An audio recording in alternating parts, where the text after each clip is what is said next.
already been subscribed. Right now, the queen, she on live. Right now. Please pull over the whip, no phoning when you drive. Dope Soul sporting with the talk.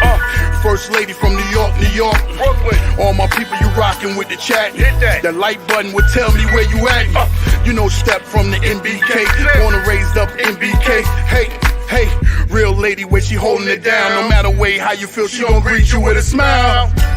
Sister, you one of a kind. Yes. Oh, sister, it's time you That's her. shine. Dope Soul. Where you at? Where you at? Dope Soul. Where you at? Where you at? Dope Soul. What? Dope Soul. What? Your soul. Where you at? Where you at?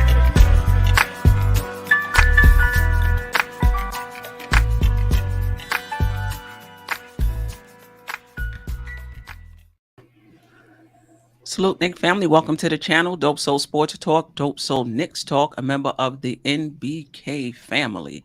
Tonight is the weekly show where we're just kicking it, or as I like to say, just nicking it, where we talk all things New York Knicks since the last time we met.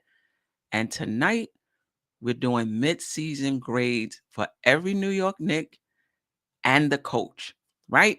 So without further ado, I'm going to bring in Jarrell, who's with me tonight. And I'm sure by the end of the show, there'll be others that join us. I just want to shout out the chat who was in here early. Dwayne Wilson, always in the house early. Appreciate you. David L, Pudge Nice, Geraldine MacGyver, Jeffrey Clafter. I think I got Ally Wise. I appreciate you. Angel Torres. Make sure you stick around to the end where I'll be doing a giveaway of a t-shirt, sweatshirt, hoodie, your choice, right? So those who are in the chat is going to go into this virtual raffle, and then I'll pick one person, and then we will be, let me see if I can bring it up. There we go. Dope to the Soul merch, right? So I have different ones, Dope Soul Sports Talk, Dope Soul Knicks Talk, but this is my brand new logo. New York Knicks basketball is dope to the soul, right? And that's just an example of the hoodie that is in the Dope Soul merch store. So the link is in the description. I'm trying to connect it to the channel. It's going to take a few days, but the link, if you want to buy merchandise, that link is in the description. And somebody in the chat, I don't know if it was in the morning show, I don't know if it was in the weekly show, used the phrase dope to the soul when they were talking about something. I don't know who it was. I wrote it down and I lost it. Yeah, I know my condition. So if you are that person, please reach out to me on Twitter to let me know you're that person, not some random person, because it's gonna ring a bell, right? It's a regular. Somebody said something is dope to the soul in the chat, and I said, wow, Kerry Cox said that was me. Kerry Cox, hey. You might be right. I knew it was a regular. Now if somebody else come Kerry and say it's them and they're regular, I don't know.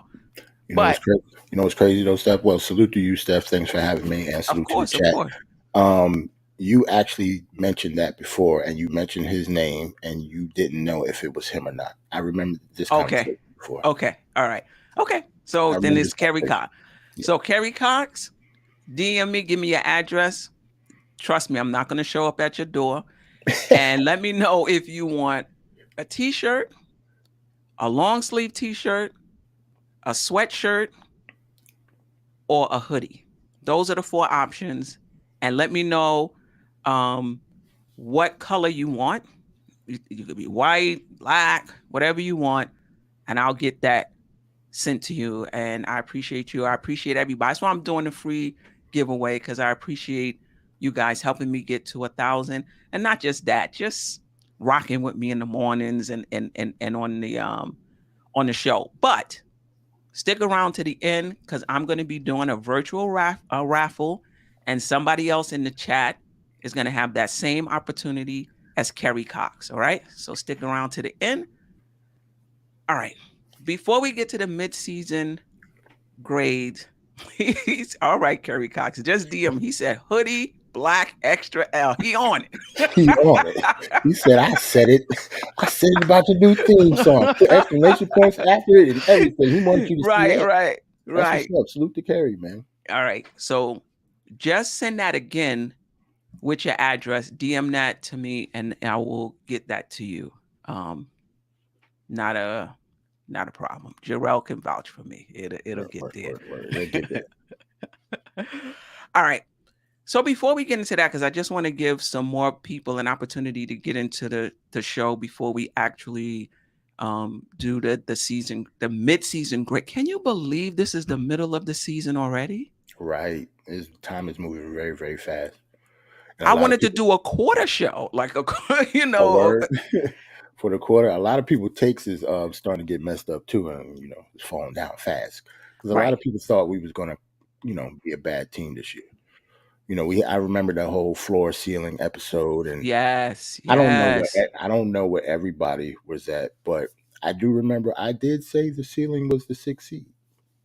I did say that, but I was out there. You was out there. I did say though, it was a caveat though. I said everything would have to go well though. Everything didn't go well, and we're still better than what everybody thought we was going to be, for the most part. Yeah, you're absolutely right. Think about it. We've had injuries to RJ, missed time. Brunson has missed time. Obi, who was in the rotation, even if he was playing just 17 minutes, missed time. Right. Derrick Rose and Fournier, who we thought would be in the rotation, was out of the rotation. Cam too. Yep.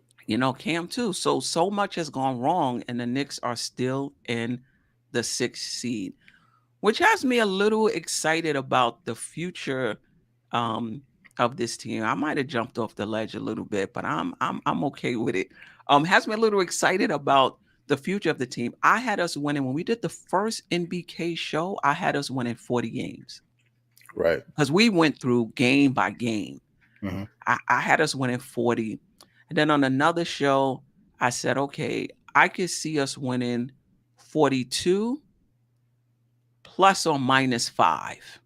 Yeah, right. Yeah. That's a good range. Yeah, because I said I could see us winning 46, 47 if certain things fall in place. But I can also see us not even making the playoff if the bottom falls out and things and we have chemistry issues. Mm-hmm. I think we're past the bottom falling out unless there's injuries. Right? I think we're past that. Like, I don't see us not making the play-in unless there's injuries. Well, injuries to certain people, though. Like if Brunson go down, yeah. If Julius Randle goes down, yeah. We actually stayed afloat with RJ being injured, but I think if Randle or Brunson goes down, I think we'll go down a little bit. That's a good point, because Quickley stepped up big time in RJ's absence. Right. Yeah. And he didn't have a good shooting night last night. And I was like, I wonder if that was because he wasn't in the starting lineup. But I don't think so. I don't think so. I think it was just a off night. Jeffrey Clafter said 39 to 43 was my range. Angel Torres said he had us at 47 before the first tip-off. He had us at 47. Eddie C is jumping in soon. I appreciate you, Eddie C. Pudge Nice said he had us at 48. Now, see, some of y'all a little bit unrealistic. 48 at the start of the season, I wouldn't have thought that high. But that's dope though. We might get there. Yeah. I mean, to you and to the chat, have the Knicks exceeded your expectations? Yeah, because even though I did say the ceiling was the 6th seed, that doesn't necessarily mean that I thought that we was going to actually get to the ceiling. Like I thought everything would have to, come out correct, and even though it hasn't, we've been playing well. So yeah, I'm surprised that we're this good. Let's just say that I'm surprised, but not like totally surprised. I don't think it's like a total 180, but I didn't think we were going to be like the 6th seed already or close to it. I thought we would have I thought it would, start off slow and then we'll have a better second half of the season. But if we're going to start playing like this now and have a better second half of the season, then yeah, we're definitely going to be like top six or 5.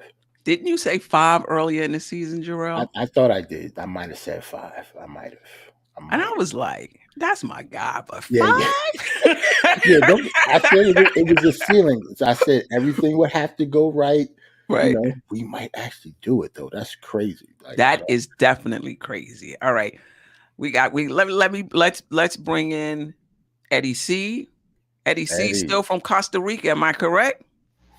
Yes, ma'am. All righty. Still from Costa Rica. All right. And Eddie C, give me 1 second. I got somebody else in the green. First time on the show. My guy. All aboard. What up, Shuttle? DJ Shuttle, how are both of you? How you doing? Shuttle never been on here? I thought you were good. Queen's Court. Oh, okay. So he's a regular on Queen's Court. Makes sense. Bro, this is gonna be the first time I share a panel with you, man. I've seen you, of course, on different shows. So salute to you. Salute to my man up there, Jarrell. You know how it be. Salute. And salute to you, Miss Stephanie. Like always, thank you for having me. And of course, let's see how this goes. Yeah, let's definitely see how it goes. What's your impressions of the first half of the Knicks? First of all, like I said earlier, I can't believe we're at the halfway point already. Right. But what's your impressions? What have been your impressions of the Knicks in this first half, and have they exceeded your expectations?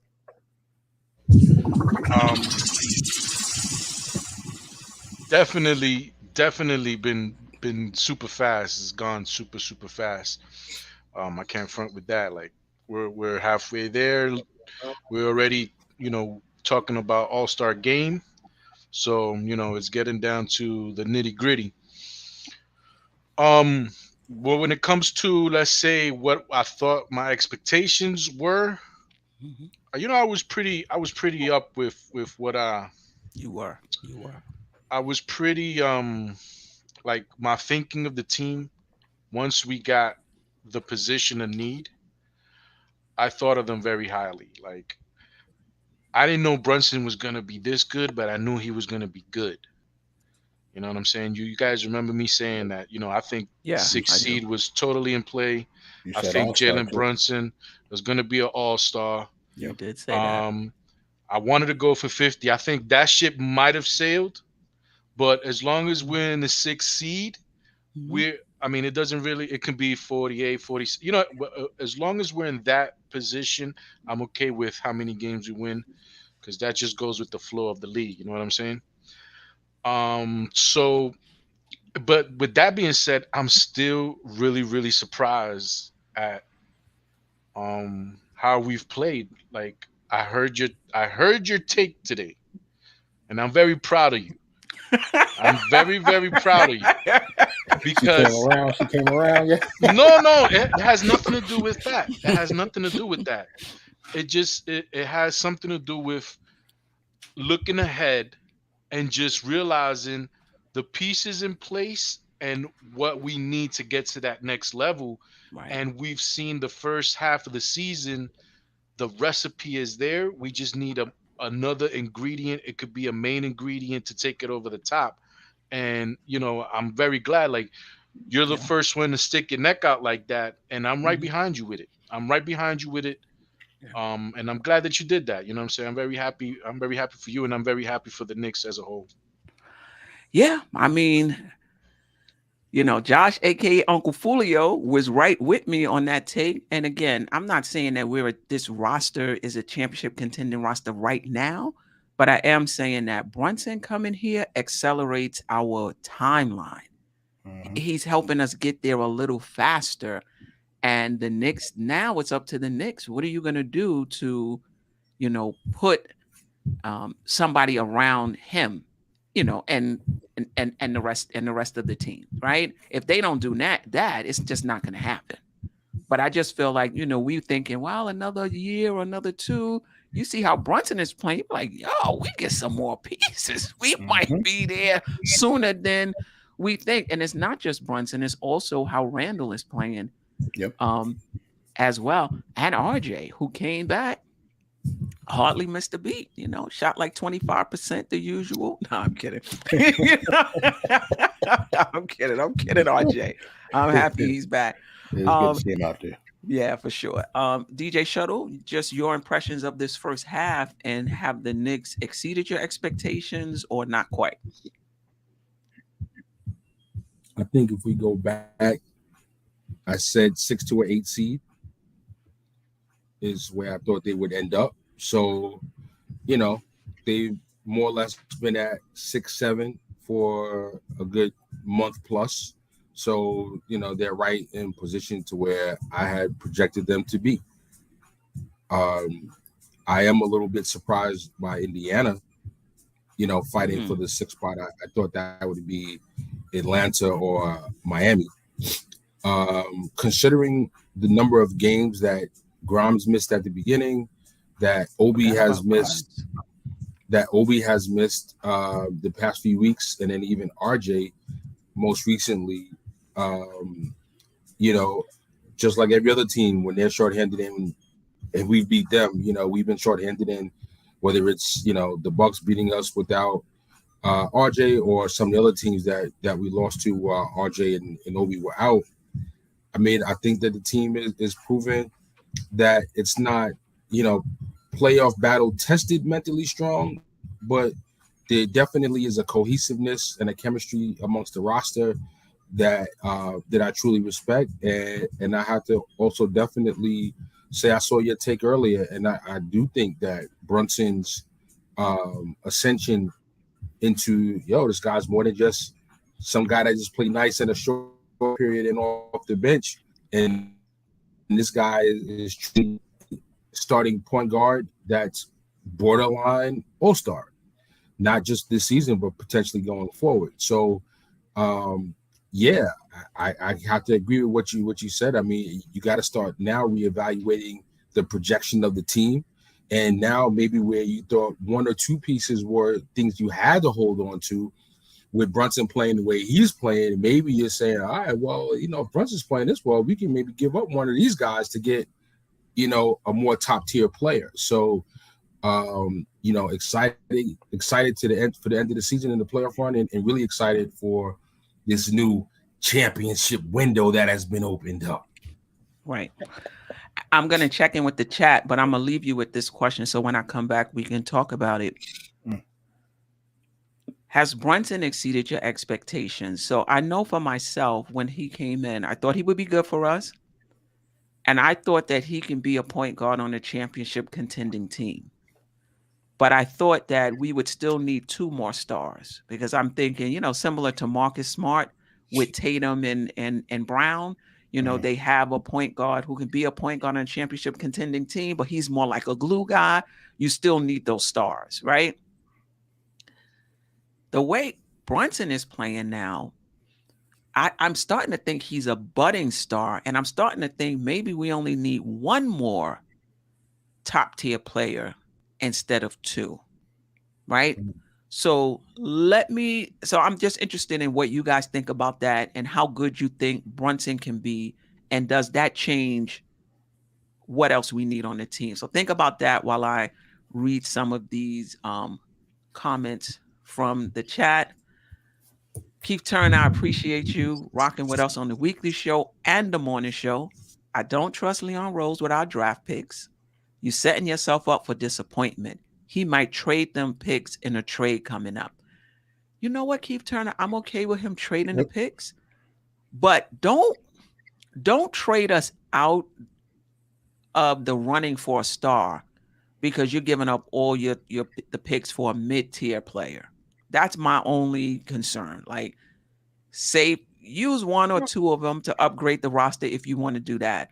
But don't give up so many of them for somebody who's not a star, so that when a star becomes available, we don't have the assets to get him. And I'm pretty sure he's not going to do that. I.e. a first-round pick for Cam Reddish. Right. This is a C++ team now. Ooh, Kerry Cox. I might have to delay that sweatshirt. You think this is a C++ team? You don't think we're a little better than that? I mean, he gave us 2 pluses. He So, gave us 2 minus at pluses. he gave us least. 2 B minus. pluses. B minus. So I mean, that's probably about as close to a B minus as you could get. As you could get. All right. David L, we get an A plus. I don't know about that either. Kevin Bergen, right? I care less about how many games we win. I want to make it past the first round. You know what? Yep. It depends on who we play, but if you're in the 6th seed, you're going to play the 3rd place team. So that could be Brooklyn. You know, if they fall, depending on what's going on, you know, with KD, that could be Cleveland. Could even be Milwaukee. It could be Milwaukee, but I would Milwaukee is 3rd right now. I just think for the Knicks to get out of the first round, I'm thinking we're gonna need a little upgrade. We only 6 deep, really. Like those other 3 players, 7 through 9, Isaiah Hartenstein right now, McBride and Obi. Last night they played less than 10 minutes. I don't even think they're gonna play more than that going forward. Can we get out of the first round with just those 6 guys? I mean, it's a strong 6. Don't get me wrong. Well, with RJ and Obi back and Quickley back into the bench, then you got Quickley and Obi on the bench. Would you give it 7? He's only playing 10 minutes. Yeah, I don't know. I'm very disgusted in Obi right now. All right, hold on. We're gonna get to Obi. Wow. We're gonna get to that. Let me finish up with the chat. Some people, Kevin Burke, some people were saying 20 to 30 wins. You know who you are. Kevin Cox love to get Josh Richardson for Cam Fournier and a 2nd round pick. Jeffrey Clafter, peace to you. 46 win pace. Like that's the pace that we're on right now.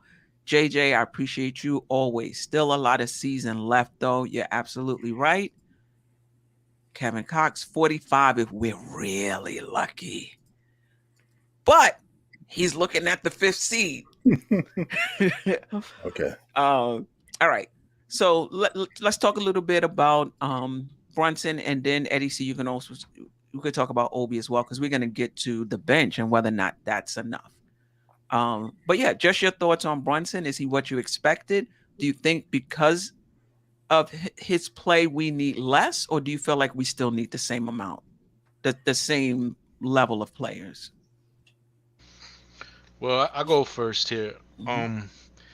Like I said at the beginning, I thought he was going to be a good player, and I thought that was a position of need, and we solidified that. That's like the first big move that was made under this. Not the first big move, but the biggest move made under this regime, getting that position solidified. But when it comes down to him, like I never thought that every move that he makes going to the rim is just money. Like those back shots, those fadeaway jump shots, stuff like that. They're just butter all the time. And when he comes off that little step back 3, it's just money. It's just his percentages are off the charts inside the 3-point line as a 3-point shooter. I don't know what's been going on with him at the free throw line, but I have faith in him as an 80% free throw shooter. You know what I'm saying? So that right there has just taken it to another level where that's what I'm saying. I'm with you. I'm like, yo, we're just literally for this year, probably to get past to the 2nd round, we're like maybe a few little small pieces away, like to plug in a better player at some positions that we already have, right? I don't know if you get where I'm going with this. Like let's say for Isaiah Hartenstein, just get a better Isaiah Hartenstein at that position. You know what I'm saying? I've mentioned somebody like Vujacic from the Chicago Bulls, which is basically Isaiah Hartenstein on like steroids, right? So isn't he like an all-star caliber player at his position though? How do you imagine? I don't know if he's viewed like that anymore. He's an unrestricted free agent. I don't know how they're going about the way they look at the team right now. They gave up a lot for him. It hasn't panned out. But, you might lose him in free agency, maybe giving away that 2025 Milwaukee pick that might be a late lottery pick, a late 1st round pick. and some pieces might be able to get you a Vujicic. That's just an example of something that I would do. Because Let me I tell you say, something. You bring Vucevic here, he gonna wind up starting over Mitch. I mean, but isn't that a great scenario? Isn't that a he's great not as good a scenario? defender. He's not a good defender as Mitchell Robinson, but Vucevic. I thought that would be implied. I thought that was a given. I thought he would be our starting center if we brought At him the over. beginning, I don't think it would be a given because I like him coming off the bench, especially with the deficiencies that we've had on the offensive end there. You know, somebody that you could just give the ball to and he can give you a bucket. Especially playing against the second unit of another team. I think that's a perfect role for him at this point in time for what the Knicks need. But he's good enough he can overtake Mitch in certain situations. You know, when you need to have more of an offensive punch out there, I think he fits in good with Julius Randle. I think he fits in good with RJ Barrett. It's going to be hard to get him, but, you know, something like that is what I'm looking for. The ingredients are there. That's a big upgrade, Eddie C. I thought you said a small upgrade. Good. So I'm glad that you guys are looking at it like that. That's a big upgrade, yeah. Yeah, so that's something around what I would do, and that's how I feel about Jalen Brunson. Okay. Anybody else? Just how he's done since he's been here, and do you think we need less depending on how well he's played, or you feel like it's the same? We still need to. I think for me, I thought he was. I knew he was good. Like I knew he was good at Villanova. I knew he was good with the Mavericks. But I definitely, it was one of those things where like you really just gotta see it though. You know what I'm saying? But I had faith in it, and it's even more than what I expected. Right. You know, as we know, Randle has had, you know, kind of maybe a little bit territorial, if you will, kind of energy. So how they would mesh was definitely something that I was looking forward to see how that would pan out, because Brunson has proven that he's a clutch player. Randle, while he's had some good seasons and even this year, as good as he's been, when you talk about clutch, even before the season, he wasn't even in Brunson's category. And this season has proven it. Like Brunson, super duper clutch, one of the top clutch players in the league right now. So the level that he's doing it at, again, has definitely exceeded my expectations. And in terms of whoa, there we go. You got me at the you got me on the DJ. You got me at the DJ set today. So you know, I think that he definitely has you, again, to your take stuff. He has you looking at the team like, oh, okay, wow, this is who Brunson is. We really need to reevaluate the rest of this team, and maybe where you might have thought RJ was the centerpiece of the team in the future of the roster, being that he's really only a couple of years older. He's only 25. I mean, you could say Brunson is the centerpiece of this team going forward, and really you could trade Randle or RJ.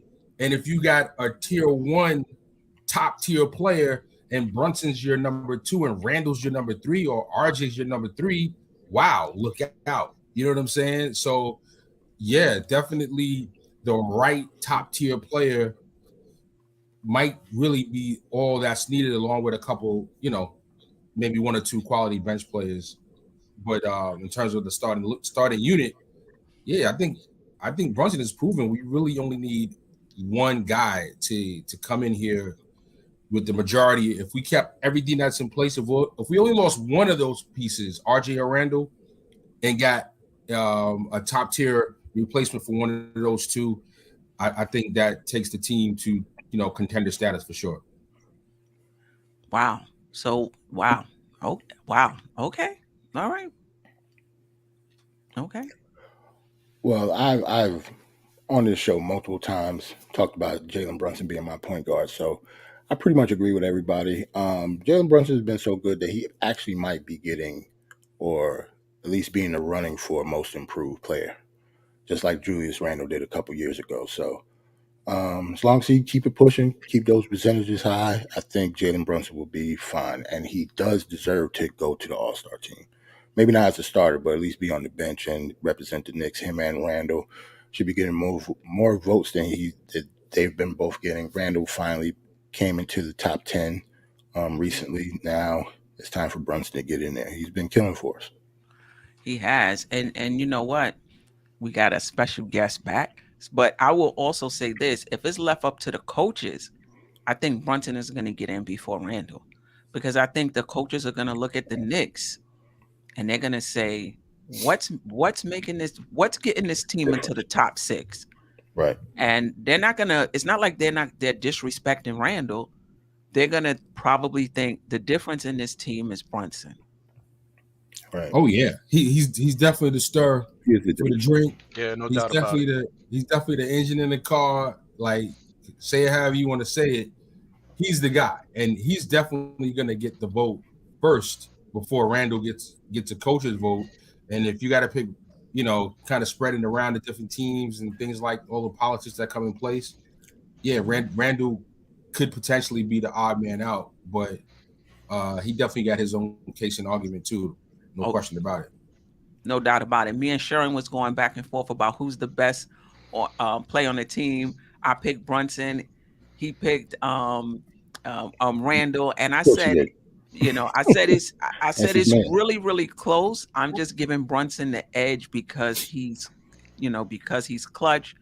And Sharon's argument is he's a good closer, but Randle is still the best player on the team. So it is close. It is close. For me personally, I give him the edge because in those big moments, he's taking his game to another level. He's not shrinking. He's taking it to another level, whether they got big guys on them, small guys, physical guys, it doesn't even matter. So that's for me, but I'm not arguing if somebody feels like it's Randle. But without further ado, let's welcome in Tsunami.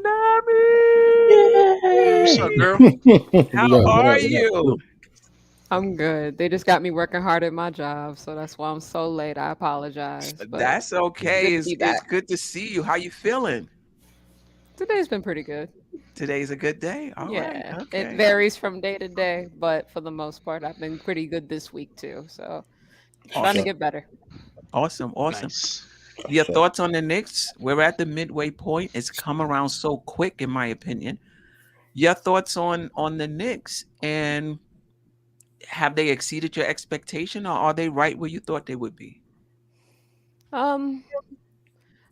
They've exceeded my expectations with the amount of injuries that we had, and how we were able to still tread water during that time without RJ, without Brunson for a little while.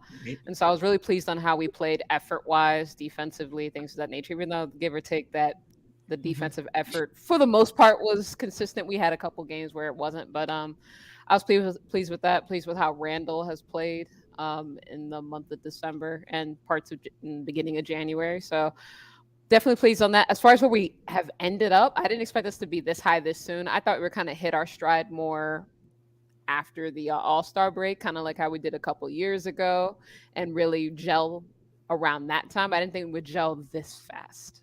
And so I'm very pleased. If we just get one more piece to make that bench watchable in the event that we have an injury, I think we'll be in a really good spot. But I'm glad we got Obi back. I want to see a better Obi, but I know he's still getting the kinks out and the rust off. So I'll see what happens going forward. But overall, I'm pleased with what we've seen. It's a little bit higher than what my expectations were, because I didn't expect us to take off this soon, to answer your question. Right. All right. I want to check in with the chat. I wish I had another segment. There's some fans who consistently say the same thing. And I wish there was a way, and there is, for them to come on the show and just explain, because sometimes I just don't get it. And that would be Greg and his take on Randle. That would be Almighty Finesse and his take on RJ Barrett. And that would be tanking. Huh? I thought Almighty Finesse was the tank. Yeah, he's a tanker. That too. And then Parrish Duggar, who's not here tonight, and his take on no matter what. Now, don't get me wrong. I'm not saying Tibbs is perfect. There's some things about Tibbs that I don't like, and I would like him to see different, do different. But 100% Tibbs is wrong all the time.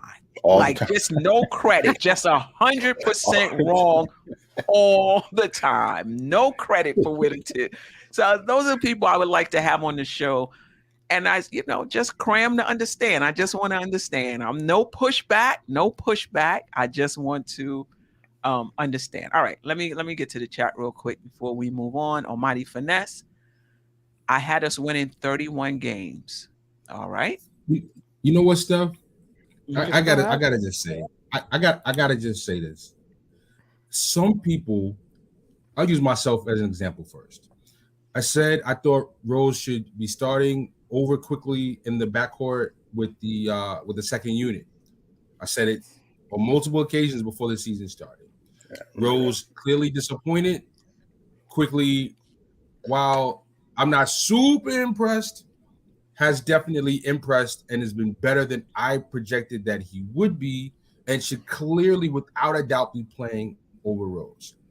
That's an example, chat, of how you have a take at one time. You say, "Oh, my take was off. My bad. I changed my mind." Okay with how it's going now. This is how you do it. So I think what happens is that people just have their take, and they know they're out there with that take, and they don't want to take the take back. You got to take the take. You understand? You got to reverse the take, tight, bring it back. Oops, sorry. You got to do something with your takes, because you thought we were winning 31 games for Ness. And as you can see, we're going to zoom past 31. So you should get out of the tank mode, and you should say, wow, family, you know what? I underestimated where this team was going to go. We're looking like we might even be a top 6 seed. Let me get on the boat and ride. Can we? Yeah. I mean, and also to your point, if a player's game changes, I think your take should change. That player is playing different than you thought. They would play the same for me in terms of IQ, and the same in terms of Obi at the beginning of the season. All right. And RJ, well, I was never on the RJ as a superstar, but I always thought he would be a very good player. Yeah. All right. Shy Legacy, move iHeart for Bobo, simple upgrade. This is when we were talking about when Eddie C was talking about how we can make some small upgrades. I don't know if they would want iHeart though for Bobo. We'll have to give them something else. We'd have to probably give them something else. Bobo been out here shining. Bobo and ball balling. Believe that. He's been better, but I'm really not into like the hype when it comes to like certain players like that. You know what I'm saying? Like what they've been doing lately. He's got to show me more. He's got to be more consistent. He's got to stay away from injury. But what they're doing in Orlando with him, he's looking really good. And you can probably we don't need him to do much now. You can probably say the same thing for iHeart. Like, I honestly, he's been very bad. I thought he was gonna be better, but at the same time, I also know in a different system he can be better. Like I've seen him play in the Clippers second unit, and he's not doing those things. The way we play, we use him as a traditional center, and he doesn't do those things. So right. I agree with you. They did say like maybe midway through November that he was playing through like what was it an Achilles or something like that. Yeah. If that's true, I mean that kind of explains a lot. Why he doesn't get a lot of lift and different things. I mean, it doesn't excuse it, right? But we get it, right? Knicks got to make a choice and see who'd be willing to take on his contract. His contract is not bad at all. Like I don't mind keeping him. I don't mind getting a better piece than him. That would be my first move. Right. Getting somebody who does the same things he does, because what he does is very needed. We need to get a difference because we have Mitch, then we have Jericho Sims. They do similar things. We need somebody different there. You know what I'm saying? But getting that player, let's see who that player can be, how the Knicks can finagle something like that. But Tibbs has to use them differently, right? If we get them and just like iHeart, he puts them in a traditional center role, then we're not going to get what we can get out of them. Now, with that second unit, you could play off of Hartenstein as almost like a hub in terms of passing the ball around, moving it, being more of a playmaker. And I seen that early in the season, but that's just not what his role is on the team. And so when you have guys playing out of role and not really playing to their strengths. And then you also, just to add on to that, you also see how he plays when he plays with Sims, right? When he has a strong bodied player next to him who can do some of the dirty work, and then he can be more free to play more like a power forward out there on the offensive side of the floor. And it just helps him. It helps him on the other side, having a strong body to help him rebound. He doesn't. It like masks his deficiencies. Right. Knicks Nation 112. I would trade IQ. Wow. Tibbs' favoritism of him weakening our team long term. IQ has to be our backup 1, not our backup 2 or combo guard. Really? Wow. Okay. Wow. Okay. David L., we get an A for so many reasons. All right. Nick Yak, Leon stacked these picks for this draft. Relax. He took heat for not making trades. He has been focusing on this draft. But the Knicks are not going to be in position to get any of those top picks. So he's focusing. Why he's stacking the picks, so that he can move up? Let me tell you something. He can have 20,000 first-round picks. Ain't nobody trading the first and second pick with the Knicks. Not this year. Not this year. No. Not this year. No way. Because those guys is going to be on rookie contracts. Nick Yak, I'm 100% with you though. I don't know where we're gonna fall, but anywhere we fall, if it's not, I hope it's not at the bottom of like 20, like anything above 25. We're gonna get somebody good. We're gonna be able to get 2 good guys. Like I really, really think that we're gonna be able to get 2 players from this rookie class that are gonna be substantial in what we're gonna be doing in the future. I'm putting that out there right now because this draft is really, really solid. Not only at the top where these guys are, but that middle 17 to like 25. Like you can really get somebody solid. And in the second round, they're full of gems. This is a class like I've never seen before. And if that'd be great for us that you can win and go to the playoffs and still get a good play.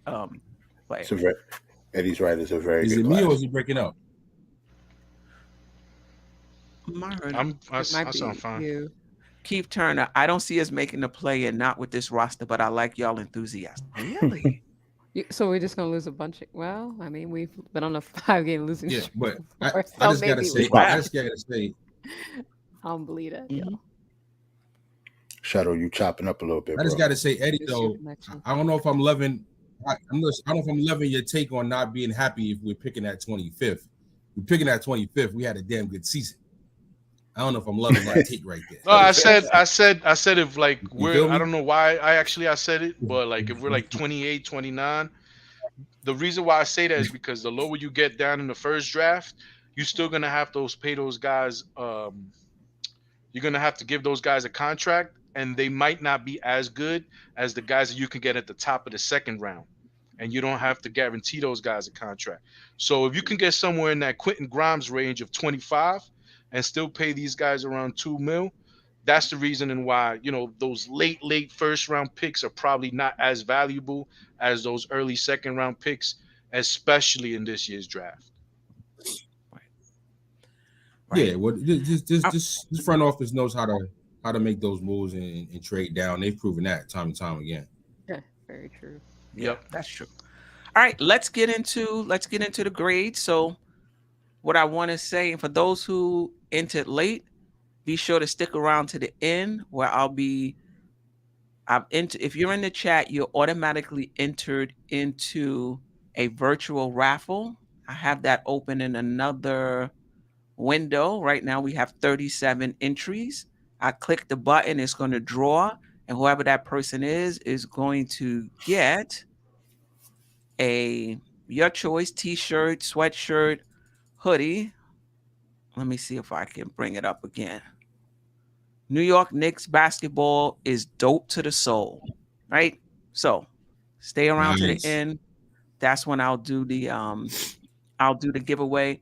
But right now we're going to get into grading the players. And so this is what I want to say about grading it. Just let me know what let me get to that.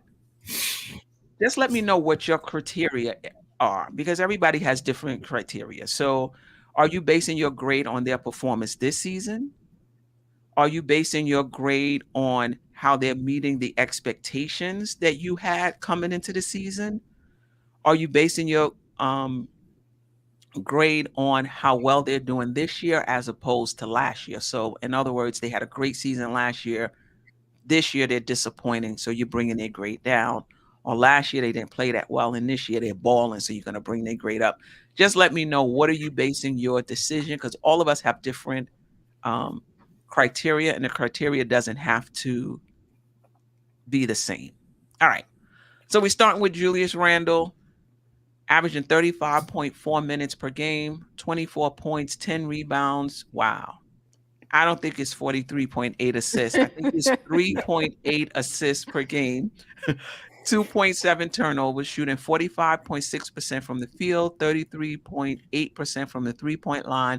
I thought he was shooting higher than that, and 75% from the free throw line. So let's just, what's your criteria and what grade are you giving him for the first half of the season? And then we'll check in with the chat and see what the chat is saying. Let's let staff in. How are you, sir? I am blessed. Can't complain. Salute to the channel. Salute to the chat. Yeah, I'm just here to piss some people off in the chat. I was about to say, you were in the chat. As soon as we said Julius Randle, he popped up. No, it's not. It's not even that. It's just I have a 90-year-old grumpy guy just keeps on bothering and calling my name, so I just got on here just to piss him off some more. So okay. Let's go. All right. Well, we're gonna start with you, Stafford, then Tsunami, DJ Shuttle, Eddie C, Jarrell, and we'll mix it up. Cool. Your grade. What's your criteria for how you're grading Randle, and then what's your grade for the first half of the season? Grading Randle. Well, everybody should know. I'm 100% behind Randle since day one. And, he has improved his game a lot, his defense, his IQ awareness, his more slashing to the ball, even though he had a couple, 2-3 turnovers the other night, he still tried to cut that down. Six.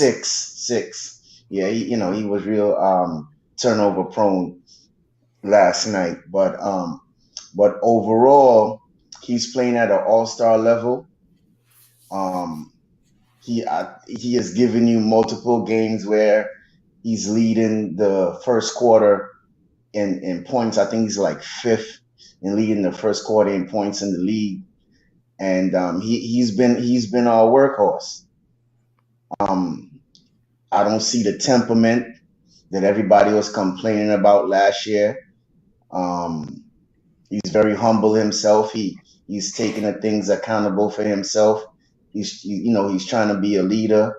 I think Jalen Brunson is a big part of that.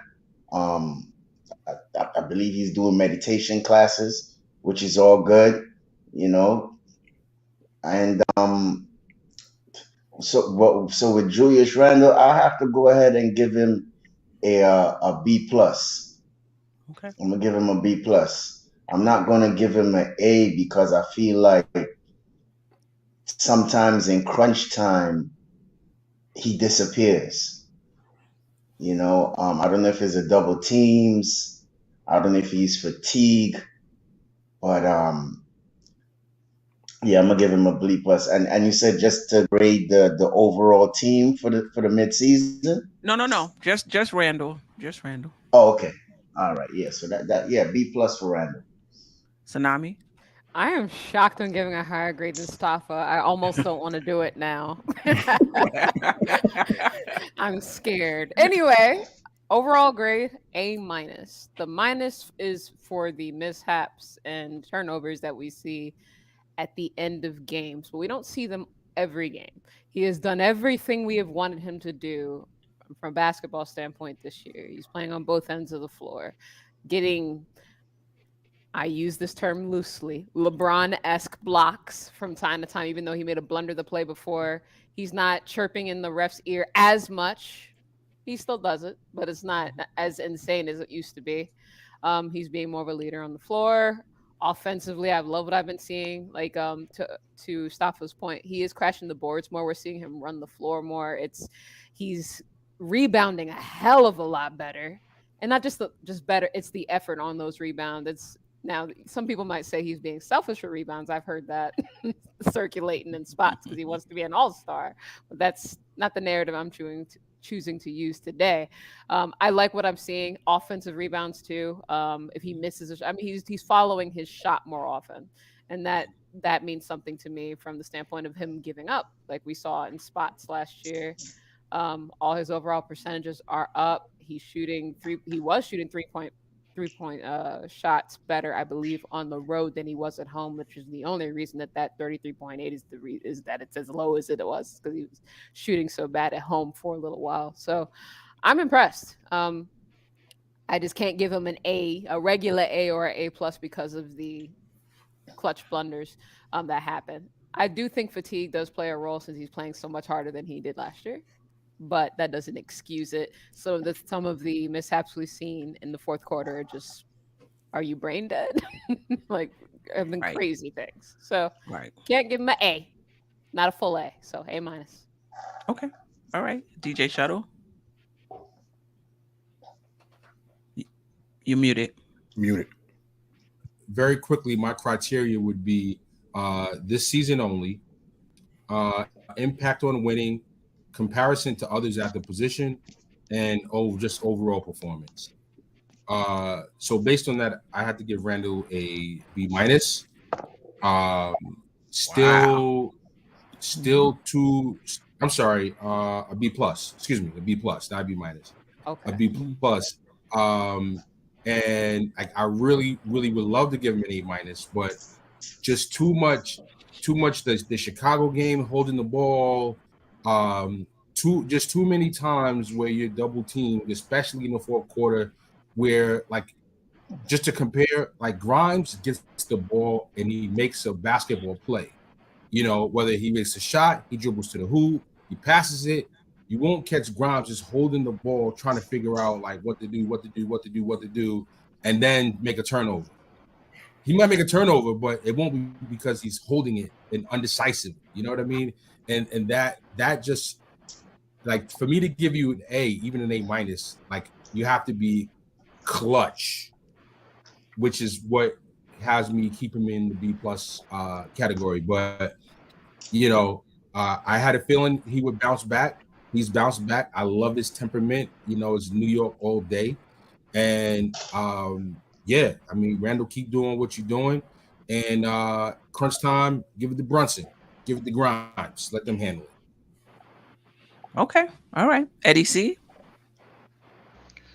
With me, it's kind of like twofold. When Obi ain't playing, he's an A plus. When Obi's not taking minutes away from him, he's an A plus. When he ain't around, he's an A plus. When Obi's around getting 20 minutes, he's a C. So it's like, that's why, and we'll get to that point. That's why we need to make a decision, because I could see when he doesn't have to worry about is Obi getting his 20 minutes or where he's getting his 20 minutes from, he looks more focused. And when that's happening this whole 2 weeks or almost 3 weeks that Obi was out, he was just another level. And that's the Julius Randle that I want. So When Obi ain't around, he's an A plus. When he's around, he's more like a C. Do you think Obi coming back these past 2 games has impacted his play? I think it does have something to do with it, but in the last game, the scheme also has something to do with it there. Like I can't be blinded and just say that it was Obi. That's not what it's about. But just having him know that, Obi's back and he has to get those minutes, like Julius is a player that he has to play a lot. Like once he plays a lot, like he gets his numbers up, he gets his lather up. He's just a more focused, a different type of player to me. And if we want to make that next level, we need a 20, 30-point scoring Julius with a 16 rebounds and a 6, 7 assists, no turnovers. We need that Julius if we want to make that step. We can't have this back and forth battle between this guy needs to play, and they can't even play together. You know what I'm saying? So we need to get that done. We need to nip that in the bud. And if we want to go past the first round, we need to nip that in the bud. This trade deadline. Because if not, it's going to be the same old. We're going to lose in the first round. I mean, I actually think it has been nipped in the bud. I mean, Obi's only playing less than 10 minutes since he's come back, and I don't think it's going to get much higher than that. I don't even think it's about the injury. Oh, he got to work out. We got to send him to the G League. He needs practice. Soon as RJ couldn't even get his pants on, his shorts on, he was right back in the lineup. Though that was a finger injury, and Obi was a leg injury. So all right, right. Jarrell. I'll give Randle a B plus, like right below a A, just because I would give him an A, just for what he does for the team and mentally how he's been all season. The only reason I'm giving him a B plus because mental lapses, like everybody has mentioned, and sometimes on defense he can be lost at least at one point of the season, especially earlier. So, and the turnovers, still trying to be able to pass out of a double team. So B minus just because of that. But if once he nips those in the bud, say if he calms down when it comes to that stuff, by the end of the season it could be A plus. Other than that, I don't really have any quarrels with Randle, how he's been playing really. Yeah, I agree. I would say B plus as well. And it would have been an A had he just got out of the box a little earlier in the offseason. It did take him some time to round into shape. And to your point, Eddie C, I don't know if a lot of that had to do with the fact that Obi wasn't here, so he got a chance to play more minutes, and that helped, or if it just took him some time. But it just seemed like at some point, I don't know if it was that West Coast trip, the light switch just went off, and it was just a different Randle, particularly on the defensive end, where it's going from off-ball defense where he just looked lost, and till now he's engaged on both ends of the floor. He's rotating over, getting rotation blocks, rebounding. His effort on the offensive boards, given a second opportunity shots, has improved. So and his mentality has been fantastic. Arguing with the refs, to me, I don't even care about that. Everybody does that, and rightfully so. He's getting fouled all over the place. He's not really getting calls, even out of those double teams. Some of those turnovers, at least last night, is they're fouling him on his arm while he's trying to pass the ball out of the double team. And so the pass couldn't even go where he wanted it to go because he got chopped on the hand. But anyway, I'm going to say a B plus. Let me get to the chat real quick and then we move on because we got Elias already 10:25 and we only got to one person, Ashley Inc. B plus for Randle. He still has decision-making challenges, over dependence on three-pointers, still gets distracted easily in late game. Disappointments. Almighty Finesse, B minus. E. Gibson, B plus for Randle for having a bounce-back season. Only thing I don't like are his shot selection and free throw shooting, but he's a workhorse and has been consistent. I mean, I like his shot. I mean, I think that's something that has been really shored up this season. He has 4 spots, if you ask me. The 3-point shot, driving to the basket, and when he gets the ball around the free throw line, he's either going to drive or he's going to shoot that fadeaway. And in the post, that's 4, right? Because I said drive twice. That's it. Now, there was a time when he would shoot those threes early in the shot clock. I don't like that. Just come down, shoot it. We barely get over half court. It's up. That part I didn't like, but he kind of, went away from that. And then in not the last game, was it the Milwaukee game? Well, he just took like 8 3-pointers and they weren't falling. Like that. But for the most part, I think his shot selection has been okay for me. Keyshawn, A-. Keith Turner, A+. He puts his team on his back. Thomas Bank playing both ends of the floor. Dwayne Wilson, a B. Shout out to Rayology from Houston. I appreciate you. Good to see you, my brother. Hope all is well with you and the fam. Randall gets an A from me, just on the merit of him getting right mentally, which should be celebrated on a human level, in my opinion. Although I'm watching carefully. Stay on your toes, Randall. Kerry Cox, B+. Nick Nation, 112, B+. Like Thomas Bank, B+. Shout out to you guys. And then there was another one. Oh, I don't think I can. Okay. Greg, C+. He would be a B+, but because of his numerous mood swings and easily taken out of his game by players rep, he's a C+. I don't know what game you're watching, Greg. If you're watching the games this season, and this is what we're talking about not being blinded by your hate for a player that you can't see when things have changed some. He does argue with the ref, but I don't think he's arguing to the ref at the point where he's imploding and it's taking him out of his game. I don't see that. I don't see that at all. He's getting beat up, so I don't really see the mood swings that you're talking about. I'm not all into the nonverbal stuff anyway, but for those who are, I see him during timeouts. He'll get to the huddle first and turn around, and as they're coming to the huddle, he's clapping, like, come on. I seen him on the foul line. The horn blew. McBride was coming in. Somebody's mic is McBride was coming in, and he went over to McBride, gave him a pound, like, we need you. I'm just not seeing the mood swings. I just don't see it. So I don't.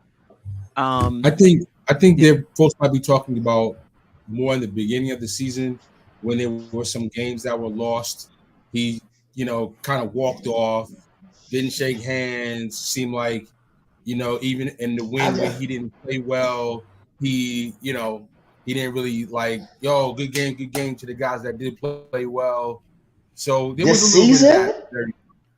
But even if it did happen, but what I'm just saying, even if it did happen, so you're going to let's just say that happened 4 times.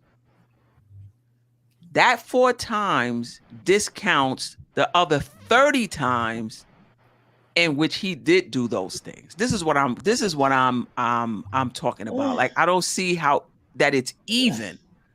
You know what I mean? Yeah. He did get attacked. He did get he did get thrown out. I just think that he's turned the corner from early in the season. I think we need to turn the corner too. But Stafford, you was going to say something before we move on to the next. No. I just didn't understand. I was trying to ask DJ Shuttler if it's this season he's talking about, because I clearly didn't see what he's talking about as far as not helping his teammates or getting good game. I took from day one, from game one, I seen Randall trying to be a leader. So I don't know if you're talking about last season. You do have a point, but this season I don't see none of that. It was definitely it was this season. But Greg was talking about it was way more than 4 times. Greg, Greg, relax. Nah, I don't think it was. I agree with you, Steph. I don't think it happened so much that it's like a conversation. But I'm just saying, Stafford, for the people that are reaching and dragging it, I know the couple of Right. things that they're talking. I know what they're talking. Okay. Okay. Right. All But right, it's a cool, small, cool, but what cool, I'm trying cool. to say is a small percentage. So Greg and the Knick haters, I guess, want him to be perfect, right? So that they're gonna, yeah, I mean, basically, because you're gonna take those little bit of times and overvalue that more than all of the other times and all of the other things, you know, that he's doing.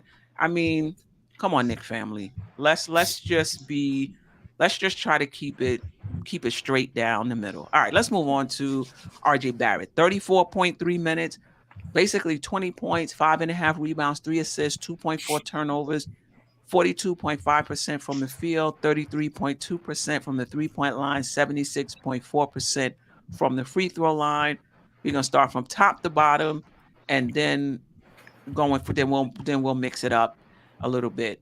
For me, RJ Barrett, the same, B plus, and maybe just it could have been an A, but again, he's another one that got off to a slow start, you know, as well, and it took him a little bit to ramp up. And then there was a period in which he had tunnel vision and he was forcing things and he was just taking.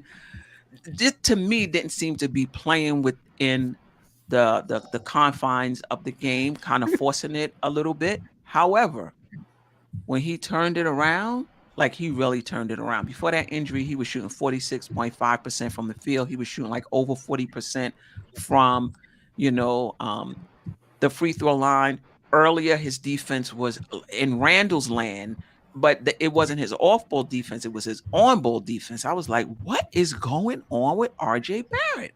But I think that has also gotten better, and I'm very encouraged for RJ Barrett going forward. So for RJ Barrett, I'm gonna say B plus, but I understand those who would give him a lower grade because it just took him so long to ramp up. Jarrell? This this is gonna be tricky. I hope you guys don't think this is a cop out, but I think I'm gonna give RJ an I for incomplete. Really? Yeah, That's a cop out, bro. Yeah. He played a lot of games. He played a lot of games. Let me get an explanation. I wasn't just gonna say I and say go ahead, Eddie. So I'm gonna give an incomplete. I'm gonna give him an incomplete simply because I think I'll be judging him on a curve because of the injury. He missed 2 weeks, and then he was trash for the first 2 weeks.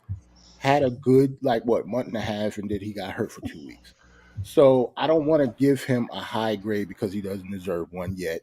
And I don't want to give him a low grade because I don't think he deserves a low grade either. So just because of that slump for the first 2 or 3 weeks of the season and the last 2 or 3 weeks he didn't play at all, I'm not judging the last game at all. It was his first game back. So I'm giving him an incomplete. Nah. All right. Yo. Only because you're a resident panelist, we're going to accept that. I'm going to give you an I. Boy, Jarrell, man. Yo. He still played like 30 of the, I don't know how many games. But Eddie C? I think I'm going to be liking what RJ Barrett's going to be cooking for the rest of the year. So I'm going to give him an A. Not because what he's done so far. Oh, wait, hold up. Wait, hold up. This is about. We're gonna do another one. Okay, so I can't go I. Now my eye looking you out. can go I guess. But we're just doing it on up to this point. If we projecting, then Randle gets an A. If we're projecting, Brunson gets an A plus. You know, just what he's done up to this point. I'm going to give him a B because his numbers have been pretty much the same. We know he gets to historically bad starts. So, you know, and being a historically bad start, these numbers are pretty good. But the main difference for me has been his free throw percentage to the point where now I can see him at the free throw line and think that he might make both of them. Before, it was going to be 50-50. So now I'm thinking that, you know, he's going to go up there and he's going to hit both of his shots. The caveat, though, is I think this kid's going to do real good these games coming up. Like, he's going to be so good. Like, you're going to see this jump to like 25 points, get 4 assists. He's going to be really good. Watch out. Okay. All right. I hope you're right. DJ Shuttle. Oh, let me see. I had to mute you because there's a sound coming from the mic, but I'll unmute you. Yeah. I was trying to give you some dope soul sports, soul music in the background. I'll fade that down. I had to give RJ a B minus. Yeah. With Brunson scoring the way he's scoring, with Randle scoring the way he's scoring, like scoring is not really the pressing item for me with RJ. We talked about this in the off season. We needed RJ to shoot a better field goal percentage. 42 is definitely better than first half RJ. Typically, we got a little bit more of second half RJ earlier in the season after a slow start. So I was happy with that. That kept him out of the C range for me. And to Eddie's point, definitely glad to see the improvement on the free throw percentage. But most importantly though, I really wanted RJ to do what Grimes ended up doing, which is to be our go-to wing defender. So I definitely need some better on-ball defense from RJ. I need a better field goal percentage from RJ, and but I think he's headed in the right direction. Okay, all right, Tsunami. So I'm not giving an A like you guys all expected me to. Let me start there because he's not playing at an all-star level quite yet. I can't give him that. I'm gonna go with a B plus. Somewhat tempted to go B. I'm like right there. Because when he was playing poorly, he was playing very poorly. I mean, even I have to admit that, where I was very concerned about what the heck was going on. He brought his game up some, and then he brought up his game another level, like you guys had mentioned right before this last injury. I'm so disappointed he got hurt because he was really beginning to show out for the team. His defense is better than it was in the first half of in November. We'll just put it like that. His shooting is better. That free throw metric is a much better mark, and I think that's going to continue to at least stay there or at least increase. He shot so badly from 3-point range early on. Seeing that it's at 33.2 is actually a marvel. It was like at 12. It's a mirror. Exactly. That shows you how much better that he started shooting the ball. So to Eddie's point, I think he's gonna have a great second half. But for right now, I'm gonna put him at a B because he had some bad nights out there. Some bad shooting nights, even on nights that I think he should have been sitting when they said the guy was sick as hell. He should have just not played if he's going to play like that. But that is what it is. That's Tibbs' decision. That's his decision to play through it. So he played bad, and so we have to grade him on that. But yeah, B for me. All right, Staffer.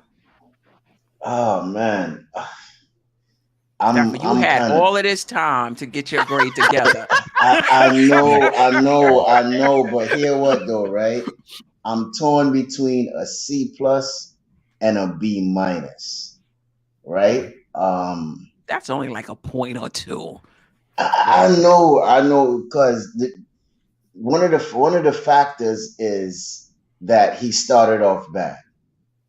Then one of the second factors is that he was just having tunnel vision and just running into double teams, and he will get his shot blocked and just not being a playmaker and let the game come to him. But as the season prolonged, he started, I think Drew Hallen ended up texting or tweeting, I think on December the 1st, they tweaked his shot, and from there he started shooting better from the three. His jump shot was looking better, finishing at the rim better, and he had a stretch where he was just playing fantastic ball. But at the same time, just like last night, he had a couple bonehead plays, right? So, with all of that considering, right, and he has missed 2 weeks, and but he has played well. So I'm gonna have to go. Ah man, I'm gonna give him a B minus. I'm gonna go with B minus. I'm not gonna give him a C plus. I'm gonna go B minus. That I'm peer gonna go pressure B got to minus. you, huh? Stop. See, All right. see, you laughing by my eye. Let's check in with the chat. Almighty, almighty finesse. Don't like it. AF don't like that shit, yo. Deron Is Wayne that said, is that an F for finesse? right. Nah, F for fussy. Deron Wayne said B. Rayology, I give him a B because it's based on him improving what we don't know, which is being a threat at the free throw line and not a liability, and really impressed with the 3-point shooting. Keith Turner, I was tempted to give RJ an F. I'm being nice with a C minus. Wow. B minus for RJ, still too inconsistent on both ends of the floor in his 4th season. C money, C plus. Kerry Cox, B minus due to a slow start. Keith Turner, C equal. I guess he meant C minus. C Quiet minus, money, yeah. C plus. Dwayne gets B plus. Nick Yak, B plus. Injury hurt him from being an A. Okay. And DL says he gets an A. And then Greg wants to know if we don't consider Randle to be a number 1 option, how can you give him an A? Because we're talking about how he's playing in the first half of the season. We're not talking about whether he's a number 1 or number 2. All right, let's move on to Mitchell Robinson, 26.9 minutes. This is all right. Anyway, 7.5 points, 9 rebounds, 1 assist, 0.5 turnovers, shooting 69.4% from the field. We already know he's not a 3-point shooter. I should have changed that to blocks, and shooting 55.1% from the free throw line. Let's start with Eddie C, and we'll go down and come back around while I look up how many blocks Mitchell Robinson has per season. That's actually very important. I don't think he's at 2 though, right? He's got to be like 1.5. I'm gonna get it right now. Blocks 1.7. 1.7. Okay, 1.7 really blocks. That's really my good. old computer couldn't have given you that. But yeah. For a long time. Yeah, hour later. I'm giving Mitch an A because I don't think we would be where we're at without his play. He just solidifies that position for us. You know what I mean? Like Jericho is a great player, but he doesn't solidify that position like Mitchell does. And night in and night out, he's like the engine of our defense and our rebounding and our offensive rebounding and our block shots. And he got help when Quentin Grimes got put into the starting lineup, right? But, he's been that way through the whole year. So even though I'm not a center guy, I think what we gave him is he's got a very good contract. And if at any point in time we lose Mitch, we're not the same team. So we can say that about a lot of players, but I hear you. I mean, yeah, you could but we're like somebody said, we lost RJ and we have people to plug in, like Grimes could plug into that. Like if we lose Mitch, we got Isaiah Hartenstein and Jericho, and it doesn't like have the same ring to it. So I think what he's doing is very well, is like under the radar type stuff. So maybe people might get thrown aback about how high of a grade I'm giving him, but yeah, I like what he's doing for us. Okay. DJ Shuttle.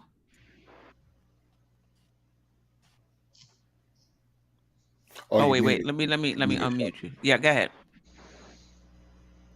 You got to unmute yourself. Yes, I There you go. I would be thrown for that you gave him. You're absolutely right. There's no way I'm giving a grade that high to a player that's played this many years that can't score 10 points. I don't care if he's here for defense, that can't get 10 rebounds, that can't get 2 blocks, that can't shoot higher than 55%. I mean, I think his defense is overrated. You know, he does what he does. I think he does what he does, but like, I mean, like, would you rather have him or Williams on the Celtics? You know what I'm saying? Like, when you compare him to rolling with Mitch, I'd rather. I'm just saying. I'm not gonna drag it. But the point I'm making is when I compare him to other players in the league that are in his position, that are at his position, like centers are balling out right now. Like you got some elite centers in the league, and even the guys that are not elite, you know, they score more, they shoot better percentages, they play better. To me, they play better defense. Like I need Mitch to be at like 12 rebounds and 2.5 blocks to score 7 points a game and shoot 55 at the line for me to give him a B or a higher grade. You know what I mean? So, you know, I gotta grade Mitch tough because he needs to be graded tough. He needs to be coached tough. He needs everything tough. So Mitch is getting the C. Yeah, I hope your grade is just like on the player and not just like what I'm saying, right? It's not, you know what I'm saying? It's not just contradicting what I'm saying. It's just I have, on the player because it kind of sounds like, I have my grade. I can't believe you said this, so, you know. No, I had the grade. No. I have my grade written down already. You know, but you know, I my instinct was maybe a B minus, maybe a C plus, but I just gotta give him a C, man. Like to me, you know, this many years in the league, I don't care if they don't give you the ball, they don't feed you the ball. When you have the ball, he has the ball at the high post or at the 3-point line. He's like he doesn't know what to do with it. Like you still don't know what to do with the ball this many years in the NBA. It's like to me, he doesn't really have he has like zero instincts on offense. Forget about his ability to score, and we don't need him to score. Like just his instincts on offense. Like on defense, yes, he does have some pretty good instincts, good timing on 3-point shots. I'll definitely give him credit there, but on offense, he has zero instincts. And on defense, he doesn't hedge very well and then get back to the man. I know some of that is the perimeter defenders, and Grimes has helped him a little bit there, but I don't know, man. You got to score more than 7 points. I don't care how much. You know, you got to get more than 9 boards if you only score 7 points and you shoot 55 from the line. I need more boards. I need more block shots. I need you knocking people down. We need an enforcer. Like you gotta do the things that the team needs, and there's too much that the team needs that he should be the guy doing it. And he's to me he's like of the 5 starters.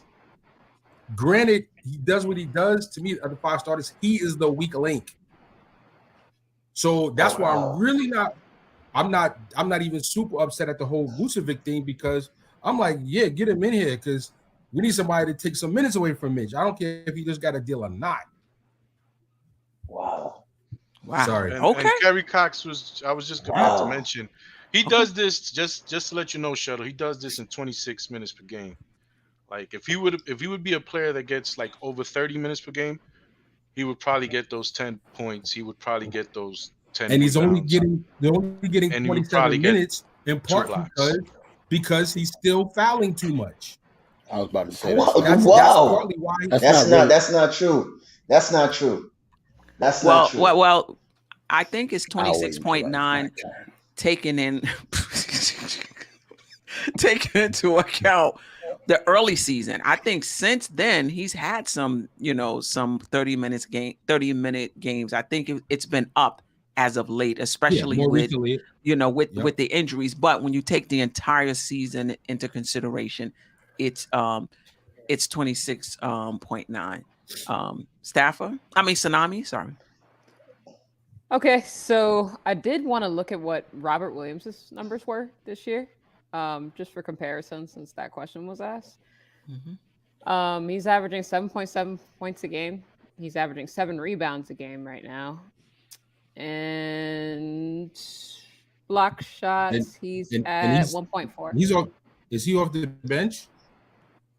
That I don't know. I've been watching. No, he's a starter. Well, I Robert will Williams say is a starter. He was a starter. He missed the majority of the season due to injury, so he's ramping. I don't know if he's fully in, but 11 games. Yeah, that's all he missed.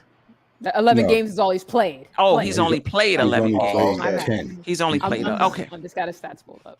Yeah, okay. That said, I mean, last year's Robert Williams was a beast, so I will give you that for sure. That said, though, I can't give him a bad grade because we've seen small things that have happened, small steps that he's been making in his game. I mean, the man is trying. He's had a couple of shots in the post that we've actually been giving him the ball in the post a few games. Now, I know we're not doing it. Now we're not doing it constantly, but it's something new. It's a new wrinkle that we're trying here in games. I'd like him to make it. I haven't watched every Knicks game, so I'll be honest there because I missed a few in the hospital, blah, blah, blah. But the ones that I've seen him attempt that he looks confident in. So we just need to see him do it more. I do think if he played just a few more minutes, I know what you're saying. I know that you're saying, the foul trouble was a big problem. And I agree there. He did foul out of more than one game this year. I think there was at least 2 or 3. That is something he needs to continue to work on. Even though it's been improving, it's still something that stops him from being an A for me. But defensively, I like what I've been seeing.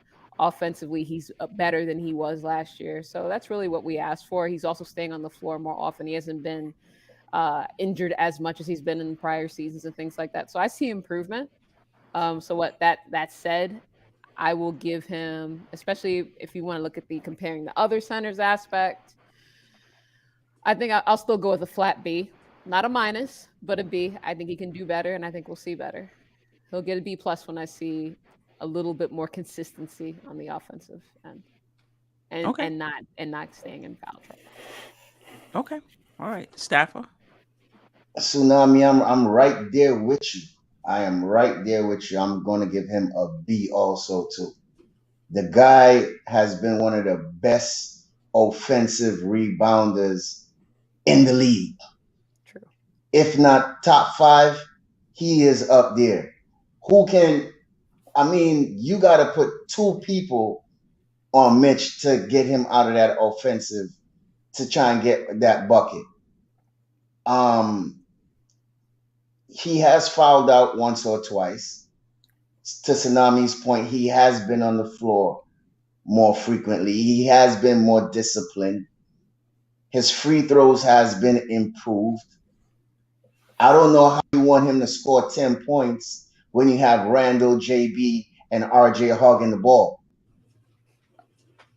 I mean, they run plays for him where you could get a pick and roll and do alley-oops and alley-oops off of the inbound. But I don't know how you want him to score 10 points when he's not an offensive player. So however he gets his points is a plus. So I don't agree with that take. Mitch has, as I said, Mitch has improved. You know what I mean? He has, as I said before, top 10 in offensive rebounds. Yes, I would like to have him get more defensive rebounds, but Randle is scoping up like 10 to 16 rebounds a night. He don't have a choice. So whatever he could get, he does it. And he plays hard. However you want to put it, against Vucevic, against Steven, the guy that plays for Memphis, the Joel Embiids, the Adams, oh God, what's his name again? He played the other center for Chicago. The guy from Mount Vernon. What's his name again? No, the backup center to him. Andre Drummond. Steven Adams. All these guys he went up to, and he has stood his ground. as he was in an interview the other day, it's really hard to push around 260. He's not a lightweight. So all these things that you're expecting from him is impossible. For him to score 10 points when Brunson and RJ and Randle is hogging up the ball all the time. You'd hardly see Grimes get any touches, but you want him to score 10 points? Come on, bro. Stafford really quickly. I'm giving him. Hold on, I'm gonna give you a chance to rebuttal. I'm giving him a B because he has improved on his free throws. He hasn't been injury prone. He hasn't been fouling out that much. I think it's only 2 or 3 times for the year, and he has us in the top 10 in offensive rebounds. So I'm giving him a flat B. Go ahead, DJ Shadow. I don't necessarily want him or feel like he needs to score more points, but if he's only going to score 7.5 points, then I'm asking for more rebounds and more block shots and to shoot better from the free throw line. But bro, he has improved on his free throw shots. Can anybody bring up his free throw throwing from it's last 55%. I mean, outright. I mean, from 45 to 55. I mean, anyway, 55. It jumped up 10%. It jumped up. I just gotta say this. 7%. Almighty's been going at my boy. Almighty's been going at my boy, but Knicks average, you gotta chill with that, bro. That's uncalled for, my man. You know what I'm saying? Just if we over here, just respect each other. To me, that's disrespectful, man. Just be careful, man. Right. I must have missed it. What I always say is we can disagree without being disagreeable. Mm-hmm. Right? We can disagree without being disrespectful. Mm-hmm. Yeah. So Mitch for me is a B minus, I guess. C plus B minus. And I get it. I get the intangibles with Mitch, but this is one of the things I see with the Knicks community. Even though what Mitch does defensively, he still has bad games defensively. So we get what Mitch does, the intangibles and how he rotates over and how when players get drove by, how he's stopping the drive and those type of intangible things that may not show up in the stat sheet. But sometimes he's bad at it. He has bad games too. Like sometimes he'll stop somebody and he'll get fouled and he'll get into foul trouble. Sometimes he'll over rotate, right? Like when we were playing, when he was playing Brook Lopez, and I'm just listen. I'm not nitpicking. I'm just trying to point out that because sometimes we get this narrative that somebody is really good at something and we think they're perfect at it and that they're perfect at it every single game. He is good at what he does. He is good at stopping the drive when players get by and get into the lane. He is good at that. He does alter shots. He is good at that, but he's not perfect. Sometimes he gets into foul trouble. Sometimes he over rotates. On Brook Lopez, he was one pass away. When you're one pass away, you can't be 1 foot in the key trying to stop a drive that hasn't even happened. And Brook Lopez is right there. And so now you're too late to get there, right? So I get his intangibles. He's not perfect at it, though, defensively. He also has bad games. He's inconsistent.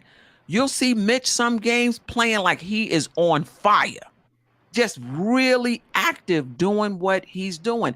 And then there's other games where Mitch, to me, I wouldn't say disappear totally, but is not playing up to the level he can play at, right? It's just like everybody else on the team. Everybody else on the team has bad games. Everybody else on the team misses 3-point shots. Everybody else on the teams have bad shooting nights. But when it comes to Mitch, nobody sees his bad shooting nights. It's, his bad defensive nights, right? But I still appreciate what he does. I just feel like at this point, Mitch can be a little more consistent in what he brings every single night. He had that game against Embiid. He had another game against whatever. He was like, wow, like you really get a chance to see what he can be. I just need Mitch to be a little more consistent. I do see improvement on the offensive end, but for me, it's not about the scoring. It's just about offensive awareness. Like getting to the point where you can make a pass. Like getting to the point where when you get the ball, you can turn to the basket. Even if we know you're not going to shoot, you can execute a pass if somebody cuts. Now, he's been getting better with that. You'll notice he'll have an assist. He'll have 2 assists a game. You'll notice even in the game when he gets the ball, instead of being so quick for the dribble handoff, he may pass it to somebody, behind the 3-point line. So his offensive game is expanding. I just always say with Mitch, it's just a little slow for me on the offensive end. Not just scoring, just awareness. Like turn toward the basket. Somebody might cut that but he's not able to deliver that pass. So to me, he's limited offensively in more ways than just scoring, right? But to everybody's point, he's an elite offensive rebounder, right? And finisher, right? Because if you think about iHeart, he can get you second chance points, but he not finishing, right? Mitch is going to get you those second chance points, and he is going to finish. So, all right, I'm going to say B-. I'm going to say B- from Mitch. I do see improvement from last year, but I don't think I'm expecting a lot if I want to see him be a little bit more consistent in terms of what he does do. So I'm gonna give Mitch a B-. I do see the improvement. He's definitely a bit more consistent this year than he was last year. Jarrell? I'll be quick because we've been on Mitch for a while because everybody keep arguing about him. Yeah, I'm gonna give him a C just because he's inconsistent, like you said. And plus, it's pretty much the same Mitch that I've been seeing. Like he hasn't really. I know a lot of people see improvement, but there haven't really been that many improvements. We kind of gassed in some of them, especially like when it comes to injuries. He still missed games this year so far. I think he missed 9 or 10 of them. Still not double digits in rebounds. Something wrong, Steph? It's okay, Steph. My kids keep bothering me, yo. You know what I mean? Yeah, I don't know what's wrong with him. Yeah, I'm sleeping. He calling me out. Oh my goodness! I'm gonna get you your milk before you go to sleep, son. Yeah, but we can get off Mitch real quick because everybody keep arguing about it. But yeah, all right. So let me just go quickly for Eddie B says C+. He actually makes free throws. Al says C. Blocks are nice, but 27 minutes a game. Even Grimes plays more minutes than Mitch. It's Mitch's own fault. Okay. Dwayne Wayne, 6. Edwin P, C+. Did I say 6? I meant to say C. Ashley Eek, 1, B+ because of his limited skills, but an A for his limited skills. Okay. Mitch, a B. He does a lot despite his inability to score or hit free throws. Great rebounder and great presence in the paint. He's a great defender, but he needs work in many areas. And his defensive rebounding has gotten better this year. Mitch, C+. Joe Dino, 59. Solid A. Quiet Money, B+. Keith Turner, B+. Nick Yak, A-. Stats don't do him justice. Effect on the game. Ally Wise, B, his stats don't rep what he does. His presence is everything, and you see it when he's not there. Listen, it ain't that big a drop off when Jericho Sims is in the game. This man is the Knicks' identity. You're not winning without Mitch. People don't understand his presence to this team, and I just think that's a bit much. Ray Ali, and I'm not trying to disrespect Mitch. I think what he brings to this team is important. It is important to have a defensive-minded center, especially on a team with a point guard like Brunson, where guys can get in, can get into the lane, and also somebody who doesn't command the ball. I get it, but I'm not gonna say we didn't have Mitch 2 years ago when we was the 4th seed. You know what I mean? So I'm not going to overrate him, but he's important to what we're trying to do.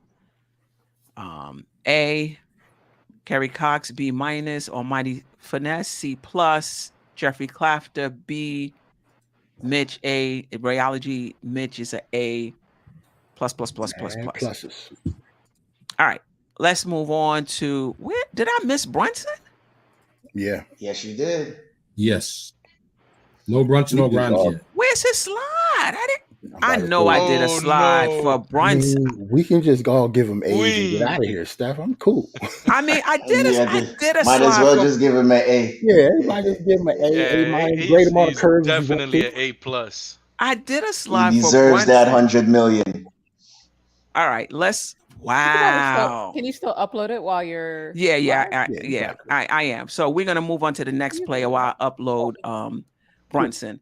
Let's go with Grimes. Who we started with? We started with Eddie C. So now we're gonna start with DJ Shuttle and come around while I upload.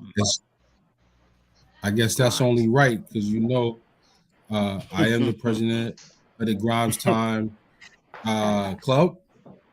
Contrary to Stafford and Don's belief that he was the president, records have shown that I am actually the president. And based on this season only, based on his impact on winning play, comparing to others at the position and overall performance, I have to give him a B. Wow. I have to give him a B, not because he has incredible numbers, but because he does what's needed. He makes smart, he's not perfect, but he makes smart basketball plays. If you need him to defend players that are 6'6", 6'7" at small forward, he has no business guarding.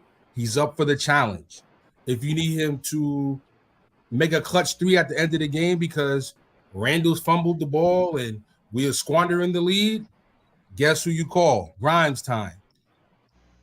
So, I mean, considering that he's kind of the garbage pail guy, he's filling the role and the need that this team needs from him to a T.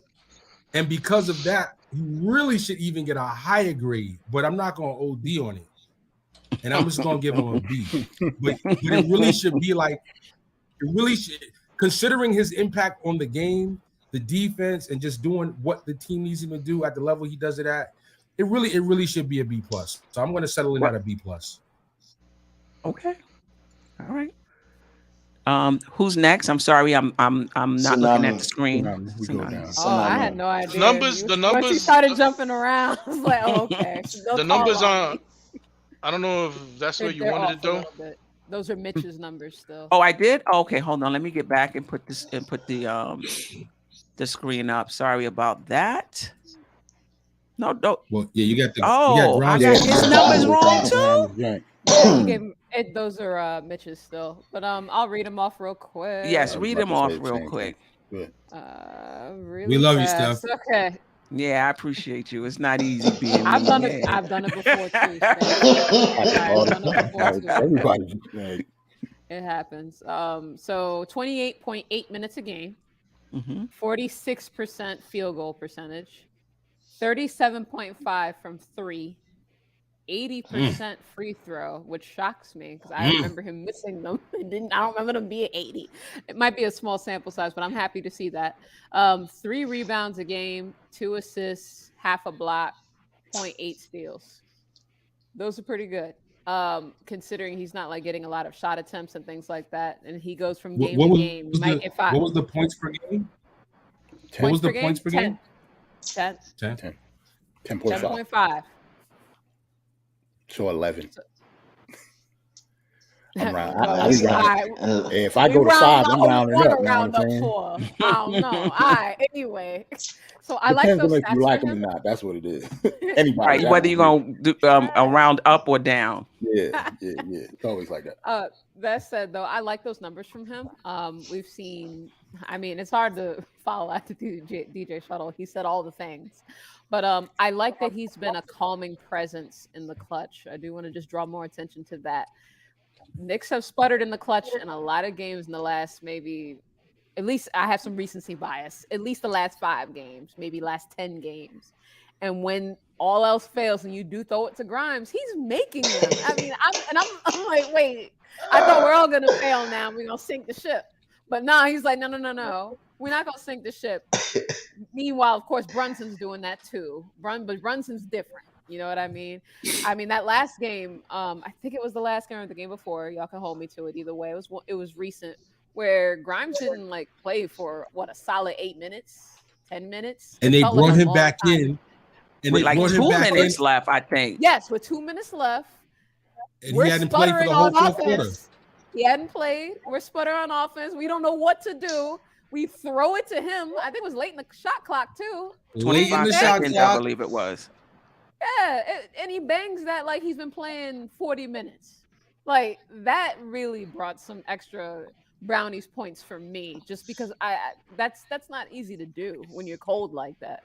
Right. So I'm impressed by that. His defensive ability we knew about last year. I'm glad we're getting to see more of it and seeing him against different stars and things like that. To DJ Shuttle's point, he's up for the challenge every time. I love seeing that. I like his quick feet. I like his quick hands. I like how easily he's able to generate steals and just ball pressure in general. When him and Deuce are out there together, they're really fun to watch defensively. Offensively, of course, I like how he's really how well he moves without the ball. He's been showing more and more of that. He drives to the hole a lot more. We've been seeing some awesome finishes from him where I'm expecting that to not go in and it just goes in either way. And then he's drawing the foul too when he gets in the paint a lot. Or those wonderful passes we've been seeing from him to Mitch a lot of the times when he drives. If he's not finishing it, it's going to Mitch. And if Mitch doesn't fumble it, which he doesn't most of the time, we're getting an easy alley-oop dunk there. So I love what I've been seeing from him. Especially coming off what I thought was plantar fasciitis, and I will say that till I'm in my casket. I'm positive that's what that had. Hold on. And he recovered. And he recovered. So I went real dark for a minute. I didn't mean to do it like that. I wanted to be dramatic. That was what popped up. All right. Anyway, it's gonna be a while now. Long time from now. But y'all get the point. I think that's what he had, and he recovered greatly. I had to be out of shape for not playing all that time. I've been very impressed. So, and again, the 3-point percentage being 37.5, he had an ugly little stretch where he couldn't buy a 3 when he first came back. Right. So yet another sample size that I think is going to increase, and I think that percentage is going to keep going. Plus being able to play off Randle and Brunson is only going to get him better shots. All that being said, I've said enough. I'm going to give him an A. Wow. A flat. Okay. I'm not comparing him right to every two guard in the NBA. If I was doing that, obviously it would have to come down some. But an A for everything that I've seen. Okay. All right. Staffer, try to be fair, Staffer. I know it's real hard, but He's not gonna go as somebody was saying in the chat, nobody wants to see us together, but it don't matter. Anyway, but JJ, don't worry about it, bro. I'm a big boy. They could go ahead and say what they want to say. Just ignore them. But Grimes, man, I've been watching this kid since summer league, man, and to me, the way how he took leadership with that summer league team, because he was the elder statesman on that team, winning MVP. I think it was one of the MVPs, if I believe. He was going to the basket, making plays, getting his team better. Now he comes to the big team. Me, Sim, and Tony was debating on, who should be the starter between Fournier and him, and I keep on telling him it's going to be Grimes because he is the one that's playing better defense, can spot up on the three. He's taking it to the basket because last year we wasn't seeing none of these things. And he was very slow coming back because, he was injured. He had that foot injury. And from since then, Tom Thibodeau has put him in the lineup. Every night he has been guarding the best player on the opposite team, coming up with clutch shots, cutting to the ball, slashing to the ball, making plays. So I've been very impressed with Grimes from now till then. And I will have to go ahead and give him a B plus. I'm not going to give him a A because I have certain reasons why. One of the reasons is too because I feel like Brunson and these other guys could give him more touches for his game to expand. And I was kind of confused the other night, last night, by him sitting out the whole of the fourth quarter, even though he played the whole third quarter. And Tom Thibodeau wanted to keep RJ in the fourth, but it was still kind of shaky when we was giving up the lead that, he wasn't in the game, which he should have been in the game. And I think his manager even tweeted it was a disrespect for Tom not putting him in the game, but it could have go both ways, right? Because if RJ was playing well, we wouldn't have been saying nothing about Grimes, right? So up to this point, as I said before, I'm going to give Grimes a B plus. I'm very impressed with his game, and I think when it's time to sign him, man, he's going to be a Knick forever. Listen, Shaq wasn't even a Orlando Magic fan. There's teams you could go with Shaq. Jeez. Yeah, I talked about this on the morning show. It's either IQ or Grimes. One of them have to close. You can't close with both of them. So unless you're going to take RJ out the game, unless you're going to take Randle out the game, unless you're going to take Mitch out of the game, right? There's only but so many spots on that starting lineup. Quickley is more experienced. Quickley has closed before. Listen, Grimes is a second-year player who may not have even played 82 games. So I don't think it's a bad decision if you decide that you're going to go with IQ over Grimes. And I think going forward it's going to depend. But I do think that IQ is going to get the nod over Grimes, especially how IQ has been playing as of late. Grimes is a little inconsistent. There's some games where he'll knock down all of his shots. There's other games where he'll go 1 for 7. I'm not banging on the kid. I think that that's to be expected when you're in your second year. Quickley is just now becoming consistent. It took RJ maybe up into the third year to become consistent. Not that they don't have bad games, but consistent in the sense where you know what you're going to get offensively every single night. So I'm not going to say it's a bad decision to go with IQ over Grimes. It's not like we went with iHeart over Grimes, or something like that. Anyway, for the sake of time, I'm gonna keep it quick. I'm gonna give him a B plus. I think he's a star in his role, and maybe even an A. When you think about his role and what he means to the Knicks and what his role is, he is a star in his role. He plays the best perimeter offensive players on the other team. It seems like regardless of position, he might be on Embiid when we play Philly the next time, right? He was on Siakam, when we played him. So, he does that. His defensive awareness is on point. He takes the right shots. He, when they close out on him on the 3, he's able to put the ball on the floor. He makes the right decision. If he sees Mitch, not only can he see Mitch, but he's able to execute that pass to Mitch. So in terms of what he does in his role, that's his role. I'm not clamoring for more. He's a second-year player. You just get your shots as they come. That's it. You get your shots as they come. That's just how it, that's just how it is. So I'm extremely happy with Grimes. And let's just hope he continues, that his ceiling is high. We've been here before with players that we love and, they're going to be great. And then they level off, right? This is what we were talking about RJ.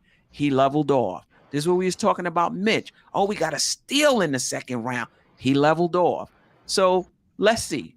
He may turn into a star or a very good player, or he may level off as well and just be a 3-and-D player. We shall see. We shall see. But in terms, so I'm going to say B+, maybe even an A, just in terms of how he's just maximizing his role on this team. But let's try to move it along a little faster because we got some more to get to. Jarrell? Yeah, I'll be quick. I'm actually giving Grimes an A. Okay. Just because, like you said, he's been doing anything that he's been asked to do. Mm-hmm. He's been consistent on defense. His shot, can come and go sometimes, but that's just any shooter. Correct. To be honest. He's been playmaking well, and he played like you said before. He's our best perimeter defense, and he impacts winning for sure. Like when in the beginning of the season when he wasn't playing, our defense obviously was lacking something. Even with Cam out there, and Cam was actually pretty good on defense too. Not as good as Grimes, obviously, right. But since he came into the lineup, he obviously impacts winning, and he does everything that he's asked. So I'll give him an A. Eddie C. With me, man, everybody knows how much I love Grimes. I think he's a special player. When he came out of high school, he was highly coveted. He got in a great program, and it's just lucky for us that he got into some problems there, and we got him at 25 where we got him.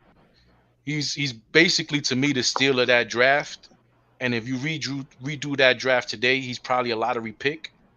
So we basically have a lottery pick, second-year player on our team who's just doing the right things all the time. So I'm always going to love him. When we drafted him, the Phoenix Suns were hot on his tail, and we were just able to snatch him before Phoenix was able to get him. So I've been looking at this kid ever since back when.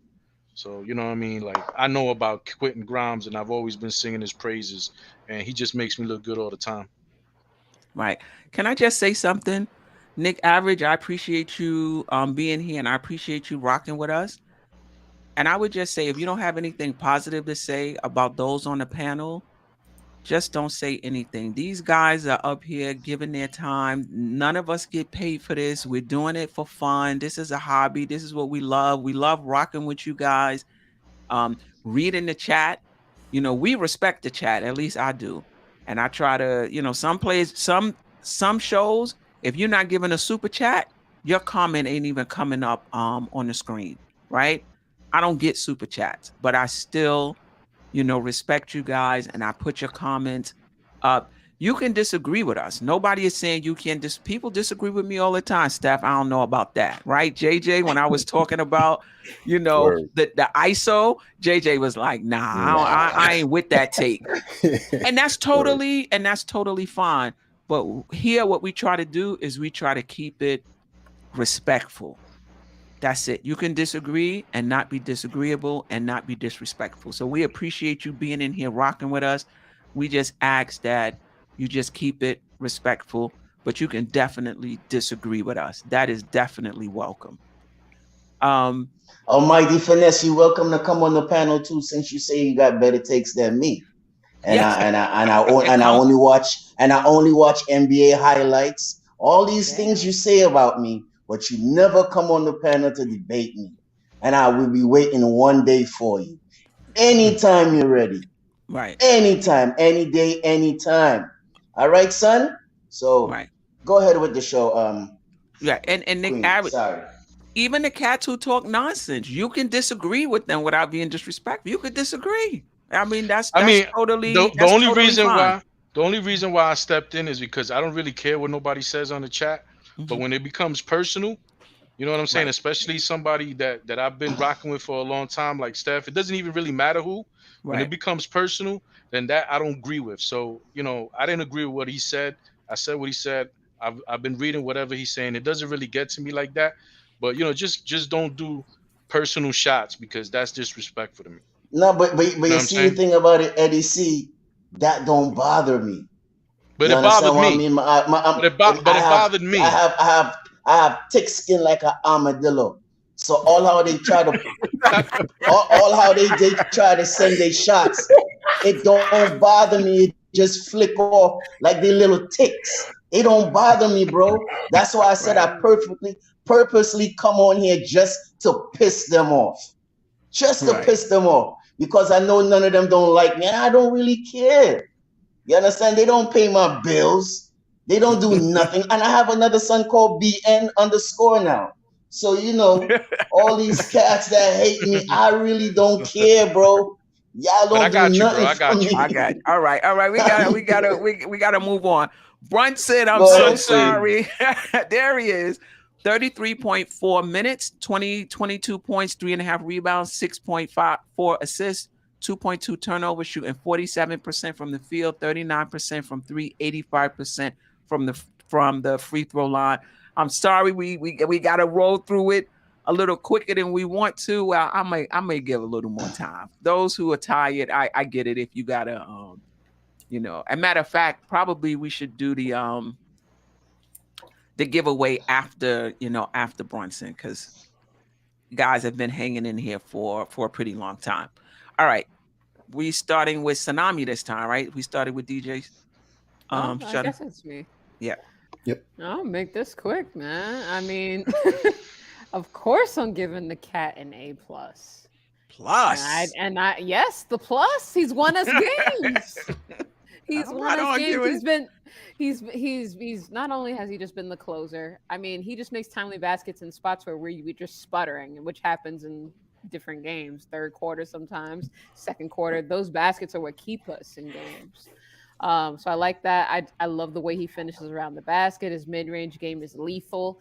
He's shooting better and better from three. He's starting to do more pull-up threes. I love what I'm seeing from him there. His passing has been better than I expected it to be. The 6.4 assists seems low, considering there have been some games where this cat had a lot of assists, but I think more lately he's been having to score more to kind of help us win these games out. So he's been focusing more on that end, especially in the fourth quarter. He makes his teammates better. I just like what I see from the guy and the leadership that we see from him. I think he's brought an overall calming presence to this offense that we did not have last year. He's been everything we expected, and he's exceeded my expectations. How can I not give him an A+? That's an all-star right there. I hope we continue to vote him in as a fan base. Hint, hint. That's it. Ashley said, you don't need to rush. It's only 8:30 out here. He on the West Coast. It's 11:28 and your girl is tired. Yeah. Yo, Wiz, salute, bro. Salute for you to win that. You beat me on that fantasy. Tsunami, if you have to check out, it's totally fine. Dip off. 11:45 is the time I gave myself. Okay. You say that. You say that, Steph. I know, but for real, y'all, I'm yawning and stuff, so we good. Go ahead. All right. Staffer? Oh, man. You know what, yo? I'm going to have to confess, man. When I first heard we was getting Brunson, I didn't want him because of his size, and you know, the money that we was giving him. But then after, you know, I start doing some more research, you know, and I get to find out that he's just the 11th highest paid point guard in the league with that 100 mil. And to Tsunami's point, the guy has won us games. He has surprised everybody's expectation. Like Jarrell said, that's my point guard, right?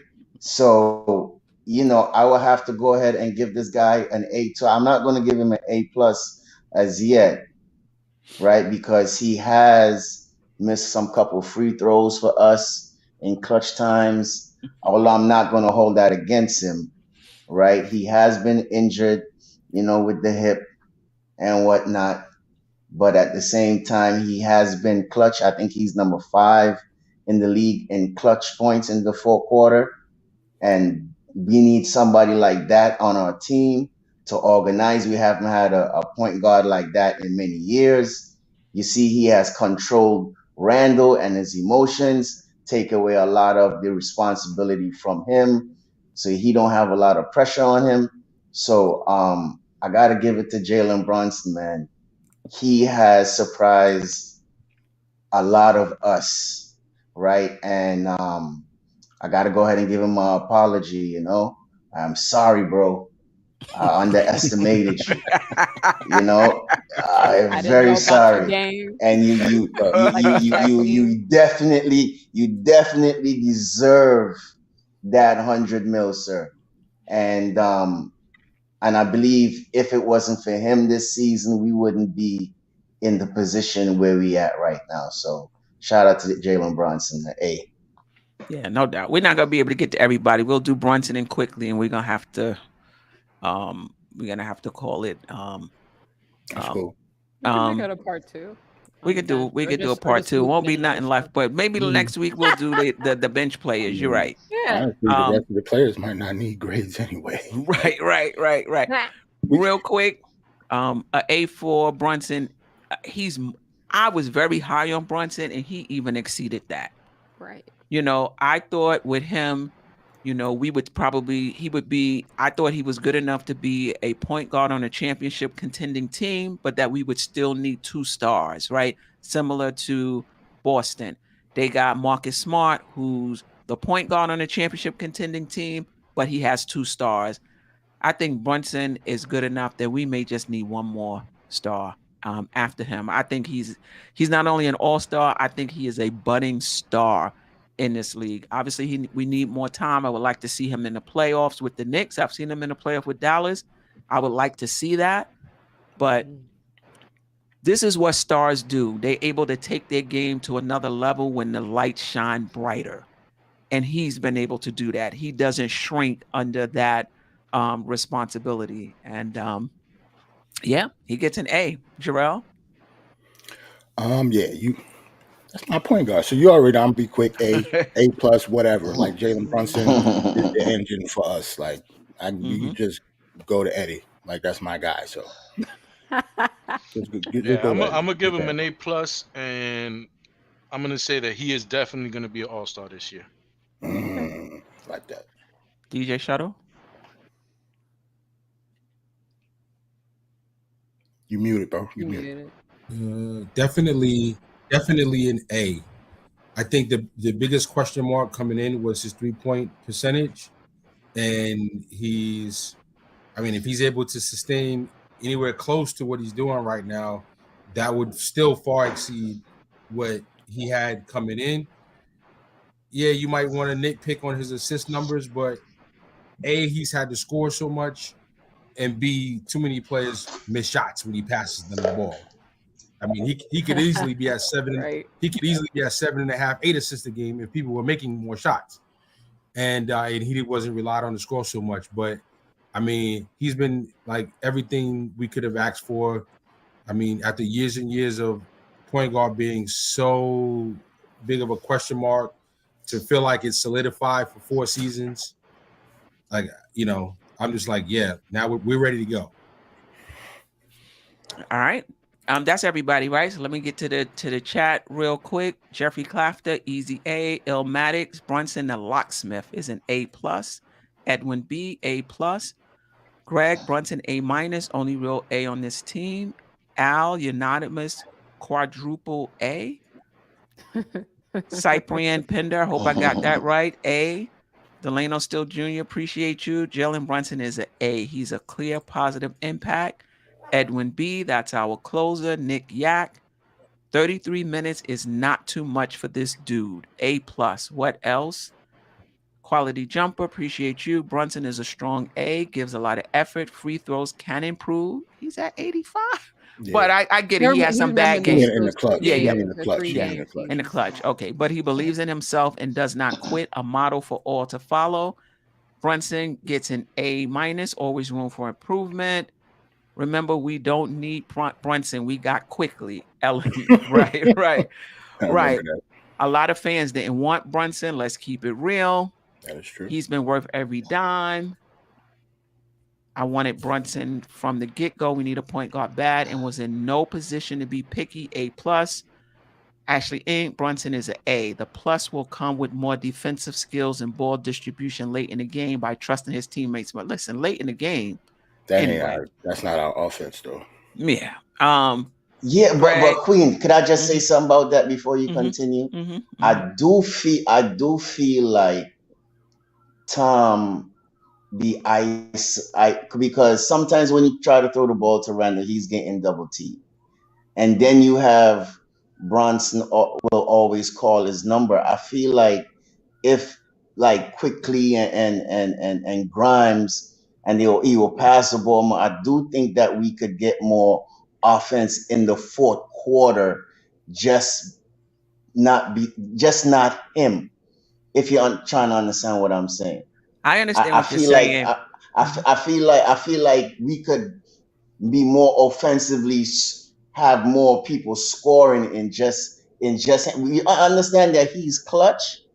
You understand what I'm saying? But at the same time, I feel like sometimes he just calls his own number and he could more distribute the ball where we could have more points in the fourth quarter. Because if you check out the stats, the fourth quarter is the lowest quarter that we have all season because we get stagnant at the end. And it's just one person probably scoring. Well, if it's the last 5 minutes, I don't want him passing unless it's a double team. Steph, can I say something to that point that Stafford have? I'll make it very quick. To your point, Stafford, to agree with you. At the end of the game last night, the play when Grimes made that shot at the end of the game, kudos to my guy Quickley. He didn't wait. He didn't give it to Randle. He didn't give it to Brunson. He told him go, and he pressed the ball up court. They had a flow in the offense. RJ made a move, and then he was able to make a pass that ended up getting it to Grimes. It didn't go through Brunson. It didn't go through Randle.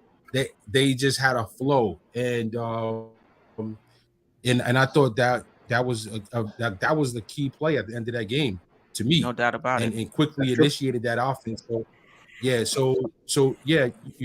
I agree with you. We have to get better pace and get more people involved at the end of the games, and that's something I gotta put finger on the coaches, man. Like, you guys gotta draw up other plays other than just give it to Randle down low, because he's proven that you cannot rely on him dealing with the double team. That's still an issue. So we got to get more ball movement and some direction plays going. I agree. We got to get more ball movement. But to me, down the stretch, I just want the ball in the best place. Well, Queen, I'm not saying he's not a closer. I want the ball in his hand, but sometimes, I think the ball just stick with him too much. Just a little too much. Okay.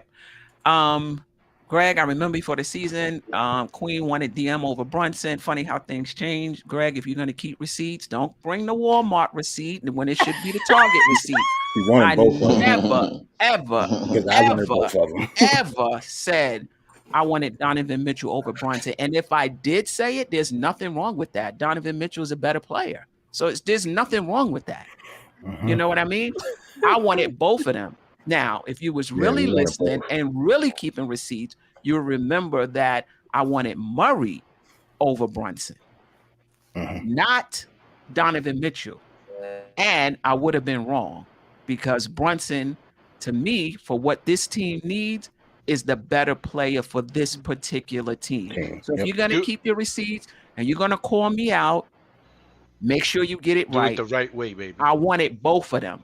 And I was hold on. I didn't have any problem with the small backcourt that everybody else was talking about. I wanted both of them. So you're going to call me out, be right about it. Real quickly, so we can get to quick, no pun intended, and get out of here, do the giveaway and get out of here. You remember real quick when I told you guys about the Murray situation? I said I didn't know how it was going to fit because the identity of the team changed. The shooting was away. You did say that. Yes, I remember the shooting. It was a shooting team built around Trae Young, even though they needed defense, and it became something else now, and they're going through problems. So you called it. I remember that episode. I remember that man. episode. Kudos to you. Yeah, man. Their team is in turmoil right now.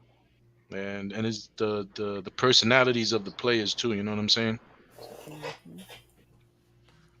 This dude Murray was doing it from pro league. He was like doing crazy stuff. You know what I'm saying? And it's like trickling down to the team, and they out of whack.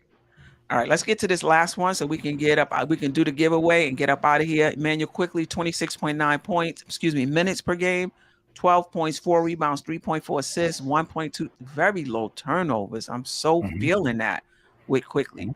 Shooting 41.5% from the field, 32.7% from three, basically 85% from the free throw line.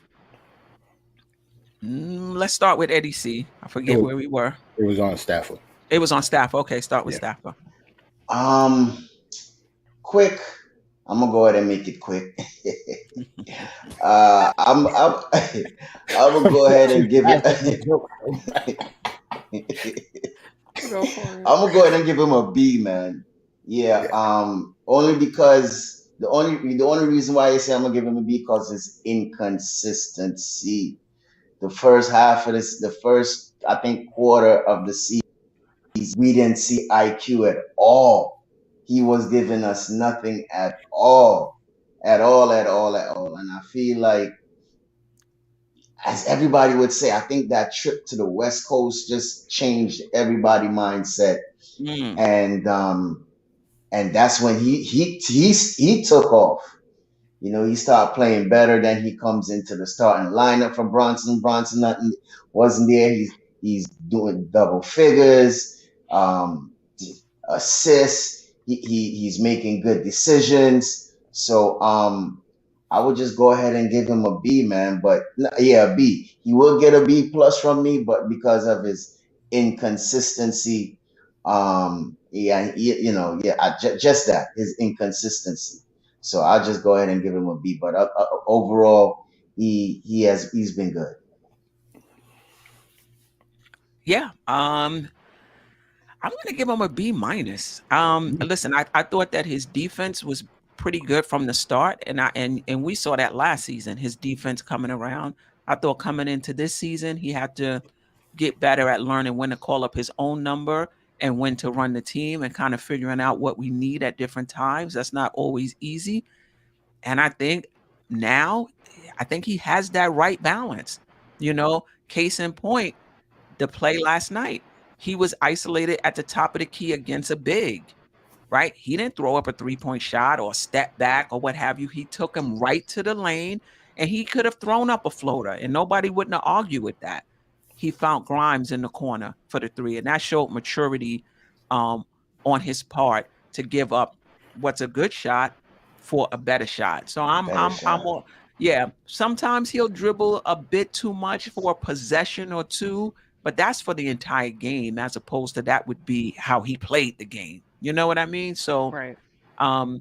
His shooting has gotten better. He played lights out when he was pressed into duty in that starting lineup with RJ out. We were 4-1. And a lot of that was because of what Quickley was able to give us filling in for RJ Barrett. And for me, I'm okay with who's starting for us? Grimes, Brunson, and IQ. IQ can back up both of those guys, and that way he's getting 28 to 30 minutes a game. So, yeah, that's B plus, maybe even an A minus. B plus. Yeah. The beginning of the season was a little choppy. Right. Yeah, it was. Yeah. It was. Yeah. Jarrell? Well, that's why I was actually going to give him a B plus too, because I was actually going to give him a lower grade, but then I remembered how much I hated him in the beginning of the season. I really did not. I hated IQ. IQ played like mad at him, man. I was pissed. I was so mad because I thought he was going to have a better season. So how he started, he looked like he wanted to go back to the G League for some reason. True facts. But he stuck with it. I think he's the most underrated by far when it comes to his defense on the entire team. I think IQ's defense has worked wonders for us. Yes, that's no coming doubt about it.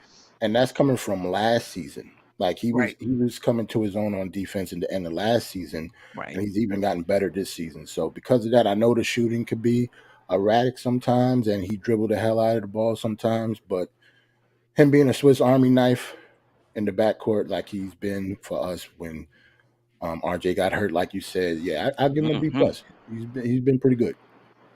Yep. Eddie C? I'm gonna give him a C. I'm gonna be hard on him. Wow. I'm gonna be hard on him because I expect some more things from him. You know what I'm saying? That 3-point percentage, he needs to get that at least up to 35% for me. Like, he's known as a 3-point shooter, and that three-point percentage is not up to par for me. And that's the entire season now. It's gotten better. Okay, yeah. Hopefully he gets up to 35, but right now, and he's been doing it even past seasons. When he came in the second part, when he came into the league, he got a lot of fouls called. He was getting into the foul line a lot and shooting at a 90% clip. Like, he's taking a nosedive in that aspect of the game, getting to the foul line, and he's shooting 84. So, with me, he's got to shoot 90%. That's what I think he is. And he's below that for me right now. So that's why I'm giving him a low grade. But the reason why I'm going to be hard on him is because I expect more from him. Okay. Tsunami. Quickley is hard to grade for me because of the inconsistency offensively. But his defense, as everyone has mentioned, and I don't have to go in depth with him, has been superb. It started off really good, and then it's gotten even better as the season's gotten along. I think as the team is starting to gel, that's probably why it's gotten better as well. I like how he played in the starting lineup. He shot better, and I like him catching and shoot. Yeah. More so than his pull-up game. So that's been something that's been bothering me a little bit, but I do like his timely rebounding that he does. His assists have come, even though those doesn't look that high right now. But I mean, his passing has gotten better. I've seen improvements in many parts of his game.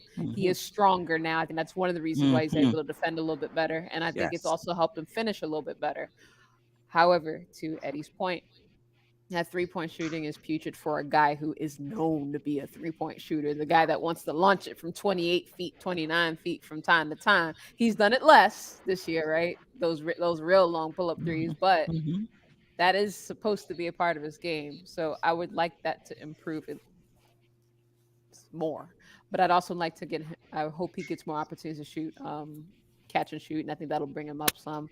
The free throw shooting is something I find interesting as well, that it has dived ever since his rookie season. Last year it started taking a little bit of dive, and then this year it's been a little bit lower. 85% is still really good though, so I can't give him a C for that reason, even though I understand your logic, Eddie. I'm gonna go right in the middle, B. So not B minus, not C, but B. Okay. All right. Staffer. Yeah, I already went. I went B. Right. But shout out to Anthony D. Yes, definitely shout. So the rest of them we'll have to do at the other show. We got Obi. We got if you got to share a slide, then we're not gonna spend a lot of time. That's crazy, yo. She put them on. She put two on one slide. So we'll do Jericho and Miles McBride, Hartenstein, and we may or may not get to these guys. I mean, I don't know if you guys want to do them next. I'm talking about next week, and then Derrick Rose and Evan 48, and then Tibbs. I think we can do that all on the show. We'll get to that for the next show right there. Let's do it all. That's enough. Okay, so we'll do the rest of the bench, and we'll do Tibbs. Yeah, we got to talk about Tibbs. That was okay. I like that. Actually, we got to talk about Tibbs. Yeah. All right. About what we want to do to improve the bench too, and kind of look at all. Right. Yes, all of that. Now let me see. I want to do this the giveaway. I'm gonna see if I can. I haven't been that good with the screen share. So let me just see. Let me see if I can do a little better with the screen share. All right. Let me see. Shout out to the Duras. The giveaway tool. Share. All right. Okay. You cooking with gas? Yeah. All right. So there's 62 entries. So this is those that are in the in the chat. And so for those who came late, we're doing a giveaway of Dope to the Soul merch. So You're right, though, stuff. Right. The link is in the description if you want to get other merch, but this is new. I just put this up yesterday. New York Knicks basketball is dope to the soul. T-shirts, sweatshirts, whatever you want. And so we are about to draw from the 62 people that are in the chat. Let's see how this works. This is my first time using it. This is dope. I like seeing this. That's fire.